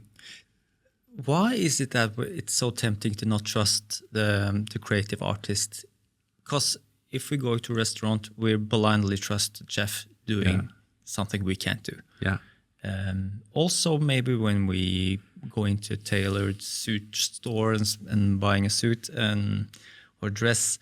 But in some areas, and I have to send a little thought out to everybody working in the commercial industry. I guess that is a really hard world where you have a lot of creative people, very excellent creative people, but they don't have the trust necessarily from the customers or clients. Yeah. And there is, instead if the clients make us a commercial about this or an ad or campaign, do whatever we want, we have full trust in you. There's something painful about the ad industry where the artist and the creative doesn't get trusted for what they can do and what they're capable of. So there's this micromanagement, I guess. But in all other areas, we trust the painter, we trust the musician, we trust the chef. But I guess in those areas where we think we can do better ourselves and still asking the professional creative person to do it, it's a mismatch. Yeah, it's a difficult one because, as you say, there's some very talented people out there, and we should give them carte blanche. Just say, go ahead and do it. Yeah. And my sort of answer to that was when we actually sent out the menus, and sent out the wedding invitations. You know, very often in wedding invitation, you will have boxes to tick. Gluten, this, sugar, this, do you like this, do you like that, what are you allergic to? We sent out nothing whatsoever. There wasn't a box to tick. You don't give people a box to tick, they ain't going to tick a box. They turn up, they get on with it. I mean, we've started to, as you say, micromanage, even down to what you're going to eat. Yep. There was not a complaint in the house. Everyone ate their food. It was delicious. We moved on. And my take on that is that you just, as you highlighted, there are very often you don't trust. You don't implicitly trust people to do what they want to do, and then you sort of get involved and start putting the brakes on, or so you got to go left, or you got to go, oh no, a little bit. You have to let it go. You really have to let it go, because I work with staff. I work with staff on a daily basis. I have to let it go. I have to be there. I'm supportive. I'm directional. I will guide them. I will lead them. But you have to let them go. You have to let them get to a table and give what they've got to that table. And if you don't, they don't become unique. then become a kind of micromanage them and give them the 500 rule book and they all become robots. I have some incredible staff. We have some incredible staff at the hotel. And it's very important that they can express themselves and you have to let them go. But you generally have to keep an eye on it as well because it can get a little bit maverick sometimes. Okay. A little bit. Have you seen that social media clip of Simon Sinek talking about a bartender working at 2 hotels in the States? No. It's a great one. I'll send it to you. He's putting the finger on exactly what we're talking about now. He's at a hotel and he noticed that the same bartender is working at the hotel he stayed in the last time and this time. And he asked him, how do you think? How is it to work at this place versus the other one? And say this took place on the Four Seasons Hotel, very nice hotel. So he says, at the other job, I just keep my head down and get my paycheck and don't make any fuss. And I'm not enjoying it. It's like a good paid job, so I just keep my head low. But this place I really love. I can't wait to work here. And Simon Sinek asked, why do you prefer this place instead of the other one? And he say, well, here I have full confidence that I can do my work and my boss is coming in to check on me every hour. Do you need something? Is there something I can do for you to make your work or your day even better? Is it anything I can do? Just call me. So the first place, he has no freedom. He's heavily watched by his superiors to make his work, don't fuck up anything. And the second place, he kind of, back to what we talked about earlier, he is much more in a position where he can do much more decisions himself, and he enjoys it, and he has freedom, and he has probably some more self-worth in his work. So that's a incredible good comparison between 2 very big popular hotels. Yeah, good story. Yeah, it is a great story, and it's very, very true that we do this. We do a similar thing at the hotel where we have a school. I do an onboarding. It's a huge. It's a mega gig. And it's funny thing is when I was thinking about coming on the show and talking to you, one of the things that we wanted to highlight or we talk about a lot is recruitment. Where do we find these people? Where are these people we're talking about? These people who are going to create this magic for us, And what's happening in the city at the moment, and we've had a couple of examples quite recently of people who've left the hotel under the darkest of clouds, people who have not had the best, experiences or left with sort of the best reputations, finding themselves in new jobs, and you think, just how the hell did that happen? How did they get that new job when the last job they had was an absolute disaster? And we work a lot now, and I've read a lot about this and seen quite a few social media bits and pieces about recruitment, how we bring people on board, and the time we take. First of all, choosing that person. Making sure they realize where they're coming to, the expectations. You walk into a top position now. So regardless if you're a dishwasher or GM, doesn't matter. The property is still the same. We're still a top property and we expect top delivery. And then the onboarding, which is a process. We really take our time. There's a full day of schooling, onboarding, workshops. And as I say, it runs through every single department. We do from housekeeping to top management. Do everybody. We do it extensively, and we're very committed to it. And it's a very, very important factor now to making sure that people feel valued, people are given the tools to work with, people are given the support, the guidance. I should also add that on the outside of our building, which I cherish, it's a beautiful building, there's 3 words. Lys, Kraft, and Varme. Now, before Nike wrote "Just Do It," Oslo Lysverket wrote "Lys, Kraft, and Varme" as this is their slogan. Yeah. which I found brilliant. And I'm like, this is so cool. These guys were way ahead of time. Yeah.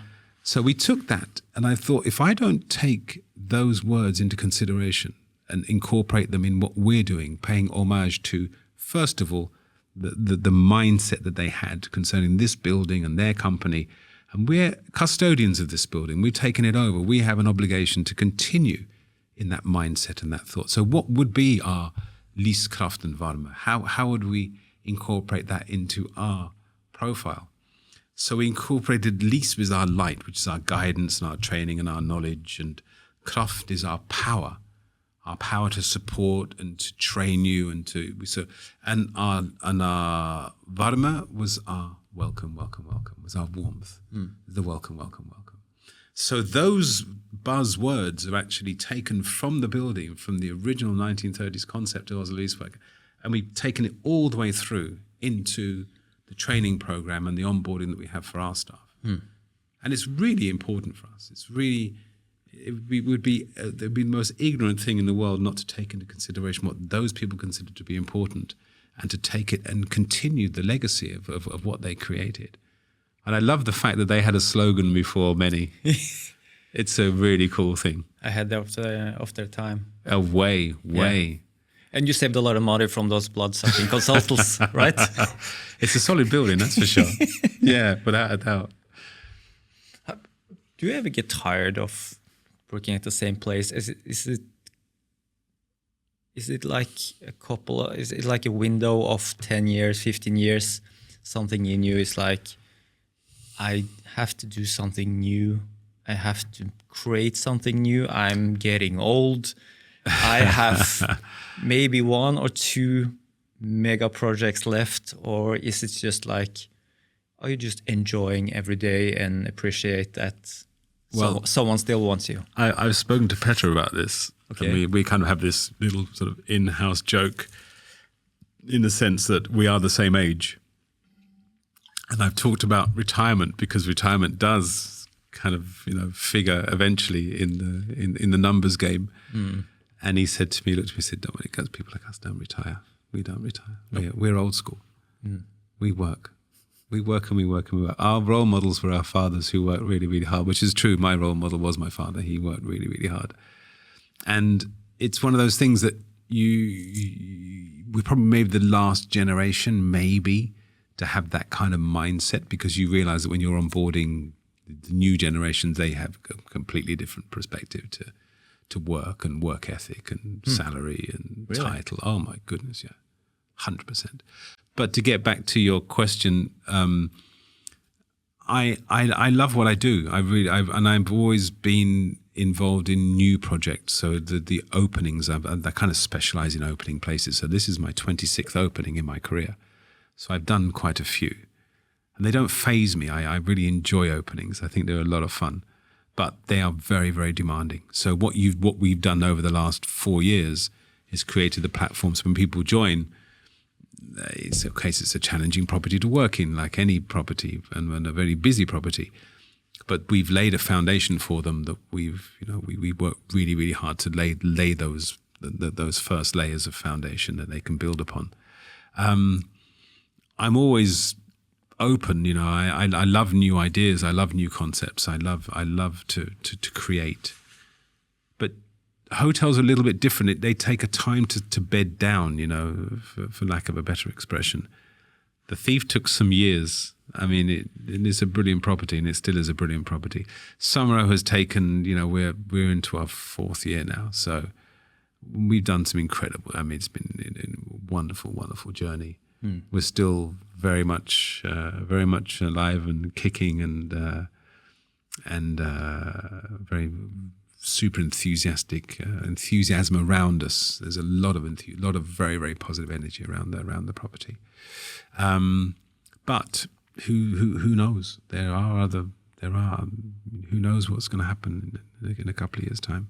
But I still have the energy. I still feel very energetic, and I still feel I have, maybe a couple more properties to offer. I don't know. We'll see. Are you considering yourself like a creative person or people person, or? mind reader, or because creative people tend not to retire. They're never retiring. No. I can't imagine retiring from what I'm supposed to retiring from. Yeah, the question is, what do I do once I've retired? And I think if you have a good plan, it could be quite an enjoyable thing to do, because I've worked enough for 3 lifetimes, without a doubt. I've done some serious hours. If I had a plan to, if I had a really interesting project to go to, and I could fish more, or raise, grow lemons or whatever it may be, that could be an interesting proposition that I would consider. But there's a lot to be done still. It's a beautifully vibrant time. The city is really, really good. There's stuff that needs to be done here. There's plenty of work to be done. There's plenty of interesting projects. So I think there's a little bit of there's still life. There's still life to be squeezed out of the old man. Still, So I've traveled from Tromsø to Oslo, and I'm staying at Sommerro, and I'm coming to you. I've never been in Oslo before, and I'm Norwegian. What are your recommendations for me? From Tromsø? Yes. You're coming to Oslo? I'm a Norwegian staying in Oslo at Sommerro. Have you been to Oslo before? No. Never? First time? Just as a kid. I played at Norway Cup. Okay. So you like football? Yes. Okay, good. Okay. What would my recommendations be to you? To see the city? Yep. Once again, get a good pair of walking shoes on, because you're generally, hopefully, an outdoorsy type of person. Check. Yes. Walk the city. Walk. I'd point you in 4 different directions to see 4 different landmarks, and there's from the 4 different landmarks, within 10 minutes walk of those landmarks, there's 4 more different landmarks. It's a super vibrant city to walk. So that would be my first indication. Get out there, smell the air, stretch your legs, and see what this beautiful city has to offer, but do it on foot first. Secondly, possibly do the healthy bits and pieces, which the city is very, very accessible to. Depending on the season, of course, maybe up in the mountains, up in the hills, to visit Holmenkollen, which is it's beautiful up there. It's such a nice place, and there's the iconic ski jump, which I think is the most visited spot in the city. Then, of course, the fjords. Mind you, Tromsø has some beautiful waters up there, so there's not a lack of water. But the Oslo fjord is pretty cool, and also the walk around the Opera House and into Bjørnvik, or the new districts in there, which is, I presume, from Tromsø would be quite interesting, because it's pretty vibrant down there as well. It's a very, very, very new, vibrant area. I love the walk up into Grünerløkka, actually, because that's kind of the shabby chic Chelsea kind of Soho kind of vibe, and there's always a vibe up in Grünerløkka. It's beautiful architecture, and the restaurants are top notch, and it's this kind of piece of Oslo that's been left alone. Yeah, for a couple of decades, if you know what I mean. Yeah, I have a deep history with Grünerløkka, because I was studying it at I was studying not far from Grünerløkka, and I used to come down on the tram, and Mucho Mas had just been built. This is back in the day. Mucho Mas is owned by a guy called Ned Lockhart, who was the drummer from a band called the Wall of Voodoo, who were a very famous New York punk band. And Jan Verdoen, he built Mucho Mas for Ned, and they had this burrito thing going on. He called it California Mex, not Tex-Mex. He was very specific about that. And it was very inexpensive food, so I used to dine there. And then Jan built Barboca and asked me to open it for him. So I think I told you this story last time. I was the very first bartender at Barboca. The story goes actually with Mucho Mas, is that originally it was a place called Min Café. And Min Café was frequented by the old folk. proper old folk. And they had this gröt and stuff. And and the last day, Ned said, you got to come and see this place, because this is the place I'm taking over. And it was the first one. And it was they were the instigators behind that whole Grünlager. We didn't call it a revival. We call it a renaissance. Just the beginning, the planting of the seed. And so I have a close affinity to that area. I mean, I really like what they've done. And I like an area that has, it's like an idiosyncrasy to it. There's a uniqueness to it. And when I first came to Oslo, there were 3 districts. There was like West Side, Centrum, and East Side. And now you have, every single district has its own little thing going on. And whenever you ask anybody in Oslo where they come from, they will tell you specifically which area they come from. Yeah, I come from Bislett. Yeah, I'm in Maustor. I'm in Grønland. I'm in Grünerløkka. I'm in Gamlebyen. I'm in... And each area now, because coming from London, that was very specific. The area codes, the different areas were very, very, very defined. Paris is the same. Deuxième, troisième, quatrième, cinquième, les arrondissements, very, very clearly defined. Whereas in Oslo, it was a little bit flu. But now you get in districts. And that's very interesting, because you've seen it happen in other cities, but now it's developing here. And each city will grow. Each district will grow. And develop its own little profile, and that's a lovely thing to see happening here. Well, every time I'm walking at the tip of the Tjuvholmen, that's the power of stories I get, I guess. But the last time you were here, you talked about your walk with Barack Obama. Yep. And every time I'm at Tjuvholmen, I'm thinking, here did he walk with Barack Obama? He did. It's not like, wow, it was the president of the United States. It just mounted to me somehow.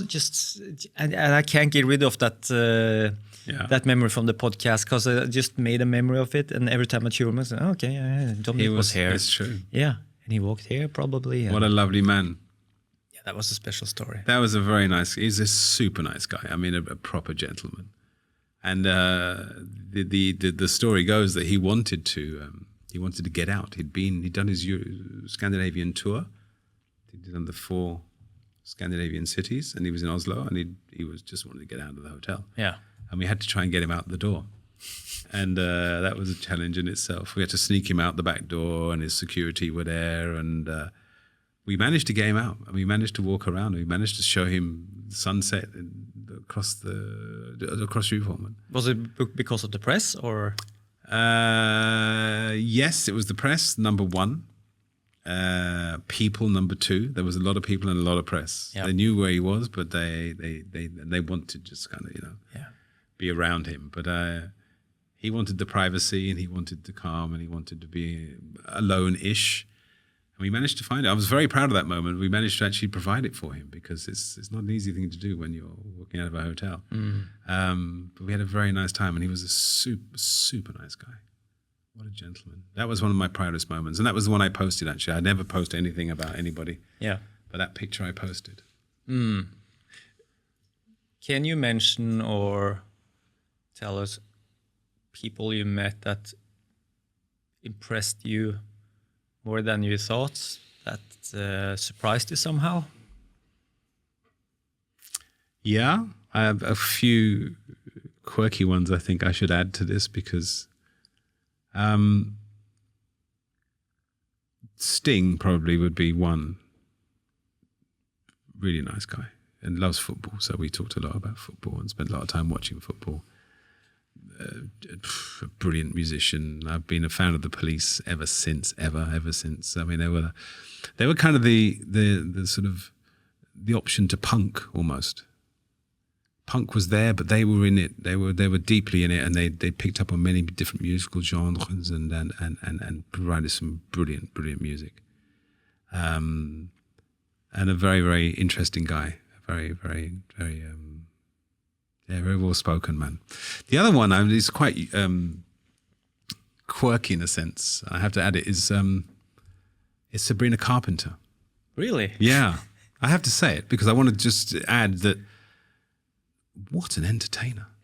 My goodness. Lovely, lovely person. Very friendly, very very well mannered, really nice entourage.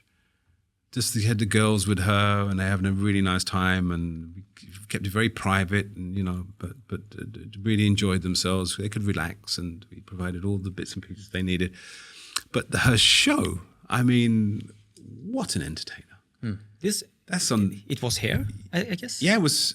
It was. Unity, it could have been here. I was at the show. I can't remember where it was. I'm pretty sure it was here. Oh, there was a private show at Sommerro. No, there was no private show. But what a show! Even though it was, it's got that kind of glitzy bits and pieces to it. But what an entertainer! That was very surprising. Yeah, and how professional she was, and costumes and the lighting and the music and the delivery was exceptional. That lady's been well trained. I mean, Billie Eilish, loved that lady. She was great. Really, really nice person. Is she as dark as she has? Dark, as in moody. Dark, moody with Is it dark? I mean. Like dark, like her music, like her lyrics. She was very cool. Nah, she wasn't dark at all. She was kind of mellow in a way, friendly, relaxed. Once again, clever. There's one thing about these people. Whenever you meet these people, there's one thing they always have in common. Mm-hmm. They're generally very, very smart people, very clever people. Like street smart or like Sudoku smart? No, well, I don't know about the Sudoku business, but not even street smart, just reflective smart. Can you give an example? Well, they generally speak. They're not yakking away. If you speak to them, they're reflective. They reflect and they answer in an intelligent manner. And you kind of have this rapport with them of intelligence. They don't do dumb. They do smart. And they continue to be smart, and their decisions are smart, and they're surrounded by people who enhance not just the smart. They're not just surrounded by smart people, but they're surrounded by people who they've just made good decisions about the people, their entourage. You can see management is good, security is good, everything about their entourage is good. There's generally, funnily, I spoke to Miles about this. I told you I met him on the bar, Miles Kennedy. We talked about the ambiance in a group, a traveling group, because we had his band and two other bands and all the technicians and everybody, A, B, and C party we had. Great atmosphere, really cool vibe. The tour manager was a guy called Joey, really good guy. And you can tell when there's an entourage like that and the traveling group are good, tour manager's good, it's going to be a good tour. And these people, generally, they have this entourage, a very, very good entourage. They're well taken care of. They've surrounded themselves with really good people. And that, for me, is smart. And they continue on this level of intelligent conversation. You can kind of banter in a way, but they're always sharp. They're always on point. I'm still amazed. There's some more or less famous people coming in here in the studio once in a while, and I'm still amazed. Some people have, and I'm not sure it's in my mind or this is this energy thing that this presence certain people have. You can't describe it. You can't put your finger on it. It's like there's something here, like this presence, their energy or their personality. They have this pulling power on their environment. That's so true. And they've all got something special. And I've always said it. Whenever I meet these people, whenever I work with these artists, they've all got something special. Yeah. I worked with Bowie some time back, twice actually. Worked with him on Calvoya. He played Calvoya years ago. One of the nicest people I've ever met. Smart, eloquent, friendly, just such a nice guy. And I'm a huge Bowie fan, so it was so nice to meet. I don't know if I told you the story that maybe I told the story in the first podcast.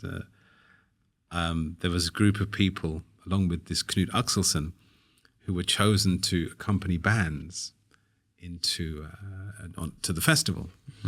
And there was all these bands. I think Nick Cave was playing, Bowie was playing, Wu-Tang Clan were playing, and it was Culver. It was the festival. It was a really cool gig, and we all sat in a room, and they decided that I would take care of the Wu-Tang Clan, which was like, oh really? And this is back in the day. These boys was brutal, you know. These boys was tough. And proper street lads. So they said, oh yeah, Dominic, you can take care of the Wu-Tang Clan. There's like, I think it was 10 of them plus entourage. It was just this huge thing. So I had all these limos waiting at the airport for the Wu-Tang Clan. Long story short, they got stopped in Switzerland and there was a fight. And they got deported. They got sent back. But they said to me, Dominic, you still at the airport? And I'm like, yeah, because I've been waiting for like 5 hours. They said, oh, well, Bowie's on the next flight. Can you take care of him? There is a Lord. There is. There's a Holy One up there. He's taking care of me. So that's how I got David Bowie. Yeah. And the rest was just an absolute dream. I was so enthralled by that man. Also, is a great vocalist. He's got a beautiful voice. And I remember the last scene I had with him was, I think he was singing All the Young Dudes. And it was raining, and I was waiting by his limo. We had to put some planks out so he could walk through the mud. And just stand there in the rain listening to Bowie. I mean, I'll never forget that moment. One of the greatest moments I've ever had. How do you not fall into the fan trap? Like we talked about earlier, like don't trying to impress the people you're trying to have an informal vibe with. I got a job to do. It's my job. It's what I do. My focus and my all that I've been trained to do over the years is to make sure that the guest has the best possible experience. Now, it could be coming in for a cup of coffee or spending 150,000 kroner a night on the villa, or being a rock star who needs, special needs and need to take special care of. It's my job. I break it down to that very, very simply. This is my profession. This is what I do. This is what they expect from me. I've got no time to be a fan. I have great admiration for many, many of the artists I've worked with, but I don't have time for that. It's absolutely not in my mindset whatsoever. My job is to make sure that person has the best possible experience and can go on to whatever he's got to do that day, that evening, the next day, and deliver to the best of his ability. Yeah. It's always been that for me. It's never been. I don't deal in. I'm not starstruck, put it that way. No. I have a huge admiration for them, and I am. Yes, that's the difference. Yeah, but I'm not starstruck. Have you met Hans Zimmer? No. You've been to Oslo a couple of times. Yes, not with us though. No. Okay. No, not with us. Got to do something about that. That'd be nice. Yeah. Incredible. Yeah. He's coming back here in March, I guess. Yeah, might be on our roster. I'm not sure. Yeah. I know a few who are coming, but I haven't seen his name. There will be some famous faces in the city, that's for sure. Yeah. That's the hard part. It's like I'm trying, not very often. I don't have very many international guests, but when I do, or trying to get them while they're in Oslo, there is this tricky requests. How do I get their attention, and how can I put myself in their shoes? They're like we talked about earlier, they're traveling, they're having a lot of tour dates, everything is set up for them to have a smooth ride. Yeah. Why should they bother going for a 30-minute interview with a random guy in Norway with some podcast, not knowing maybe know a lot about their stuff, their history, so on and so on. And there's the problem number 2. They talked about probably the first question comes to mind is they have answered it many times before in interviews, and probably a little bit tired of talking about that project, that movie, that song, or so it's nothing new. So it's kind of offering them, I don't know, it's kind of interesting hear what you think about it, but offering them some kind of not experience, but maybe a conversation or something that differ from the rest. I find it really hard to like not impress them, but invite them on a sincere ground. Yeah, that's a tricky one because I want something from them, and they don't need me. Yeah, that's a very difficult one because I've worked with, say, a lot of artists, and they will generally say to you, because you will, I do get these requests myself, to can you speak to, can you fix this, can you give this to? Yeah. You know that 99.9% of the time their itinerary is fixed. They do not want to waver from the itinerary.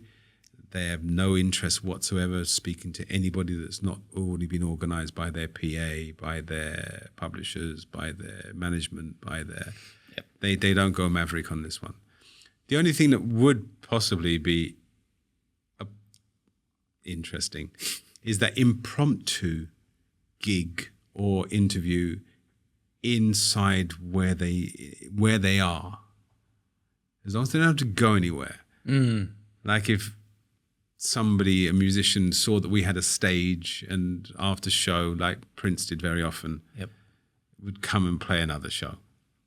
If somebody would see, okay, there's a stage, there's a piano there, that could be a cool gig. I actually was with John Legend after the Nobel, and we sat in the lobby of the Grand Hotel, and he just sat down and started playing. It was absolutely crazy. It was just me and him. Must be at 3 o'clock in the morning. The piano is. I'm so attracted to piano. If I see a piano in the room, I sit down if I can and just play my ordinary stuff. So that would be. I think that would be the only chance you have, is if it was there. Yeah. If they got to start changing stuff and getting cars here and there and driving out to your studio, and they're not having that. Yeah, it's not going to happen. Exactly. But if it was you were mobile, maybe, and you got in, and maybe got the right word to the right person. I'm not moving an inch. You're coming here, mister. That could be a challenge for you. Yeah. It's kind of Oslo. So many that it attracts stars and artists and stuff like that. Yeah. Yeah. We seem to have our a good quota of artists that want to perform here. There's some good festivals, of course. There's more venues appearing. We have the other arenas that's popping up. They're redoing Spectrum. Yep. Shortly, which should be a nice addition. Of course, the big Ullevål that works for the big shows. And yeah, I mean, people. There are a lot of people who are very interested in the live scene here. Yeah. When the big artists come, I think you're saying there's a festival around every corner now, which I think is great and provides more live music, more stage, more arts and crafts, more food, more. Love it all.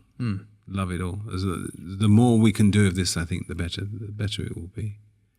Norway could become the land of festivals. But they're all at the same time. That's the problem.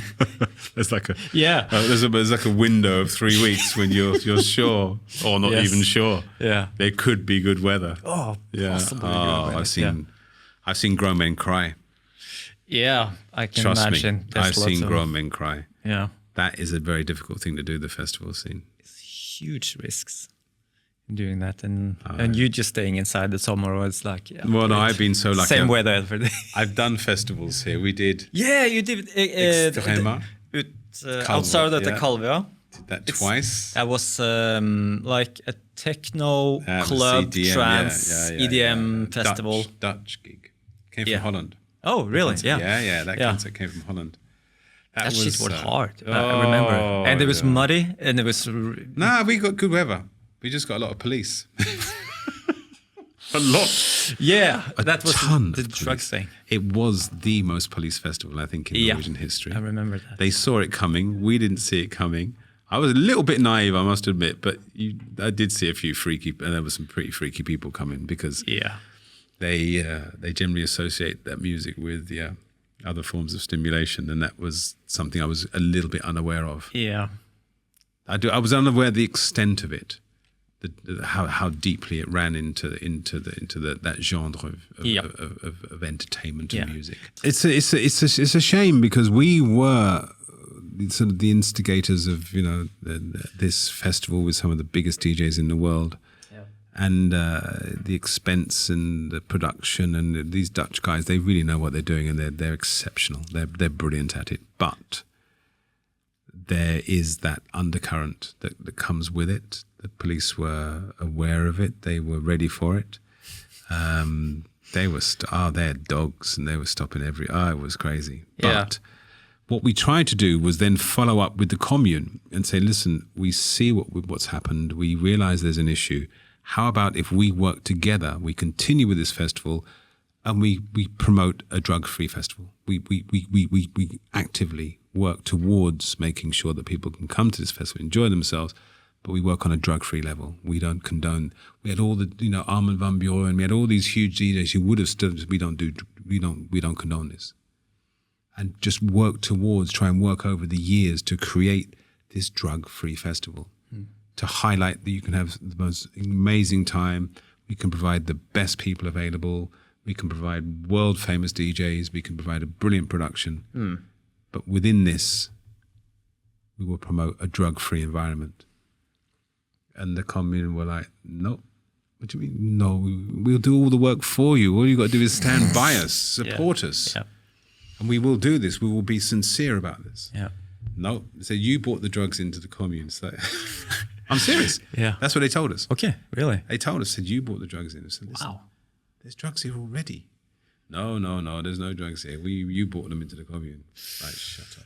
Anyway, This was 15 years ago, by the way. Yeah, no, we were pretty pissed about this because we thought we had a platform to work from where we could genuinely try and make a difference, try and do something to highlight the issue, and then you can imagine the spin-off that would have the first drug-free festival in Norway. The publicity would be brilliant. The commune would be a shining light, and we'd work towards it. We would genuinely work with you towards this, to a drug-free festival. Didn't work. It's history now. It was a great idea, though. Yeah. I loved the idea. I absolutely loved the idea. Yeah. Yeah, as you say, it's history. It's a shame they didn't click because they could have had an incredible festival on their hands, and they could have been the guiding light towards festivals. How do you do this? What do you actually do? How do you profile this? But yeah. It's Sommerro now. Now it's small soul, funk band, credible stuff. Yeah, it is. It's a smaller scale. I definitely scaled it down. Oh yeah, I wouldn't do that festival business and again. Let's be honest, it's a little bit better. Quality of music a little bit better. Once again, I'm not the biggest fan of that type of music. But what really attracted me to that gig was the production. Yeah, sure. I loved to see how a festival functions at that level, the volumes they were dealing with, the visuals, the whole infrastructure. Yeah. That I was fascinated. That's impressive. With. The music, I was not. It's not my favorite jam, that's for sure. But I'm very pleased with what I have now. I'm very pleased with what what I listen to now. I mean, I can sit at work and hear some incredible music, hear some incredible musicians.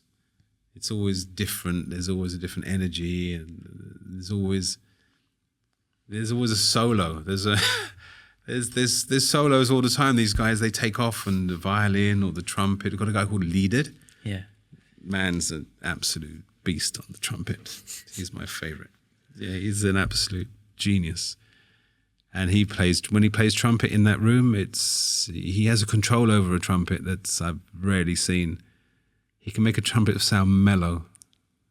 And he's just great. But he plays with us on a regular basis. People should step by and say hello to you, because it's like 30 people. I think it's like 30,000 people listening right now who'll think Sommerro, go and say hi. I think Dominic seems like such a lovely guy. I'm going to say hello to him. Come say hello. Yeah, if you can find me, please come and say hello. Without a doubt, I'm generally there. So you're very, very welcome. I think it was like 1,000 people listening to the podcast in 2019. So it's a different ball game now. So nice to hear. Yeah. Another thing is go to the TED Talk. Yeah, I'm going to post that in. If I could promote that, I'd be very, very happy. I'd love you to see what we're talking about because it's. That's a really moving one. I'll put it in the description. Please do. Yeah, that would be much appreciated. Yeah. Are you going to do another one or? I don't think I could. I really don't think I could. Somebody did ask me that after the first one. I don't think I could. I think I left everything on the table. Yeah. I really did. I said what I had to say. Yeah. It was a very emotional journey. It was a wonderful journey. It had every element that I wanted to get across. I managed to pack it into those 15 minutes. And I don't think I could do it again. I really don't. I don't think I could. There's moments in life when you just do something and you're like, no, that's it. I've done it. I could probably coach people. I could probably do, but I think I've said what I've had to say, and I've left it there, and I'm very proud of the way it came about. But once again, I should emphasize a lot of this is organic. I was guided by the right people. I had the content, but the way it opens was completely by chance and completely because somebody said to me, "You've got content. It's a brilliant presentation, but you're doing it the wrong way. You have to open it differently. You have to change that." And that made me stop and think. That made me go back. And that made me realize what I had to say and where it would come from. And it came from somewhere really, really deep. And that part I literally wrote it in a matter of minutes. It just absolutely flowed out of me because it's something I've been meaning to say. It's something I've wanted to say, but something I've never had the opportunity to say. But that was the opportunity to do it. And it was, as I say, once again, these things are just organic. And I don't think I could reproduce it. I really don't. I don't think I could do that again. Same with this podcast. Exactly. We've talked for 3 hours now. Is it? Yeah. Jeez, it was 3 hours last time.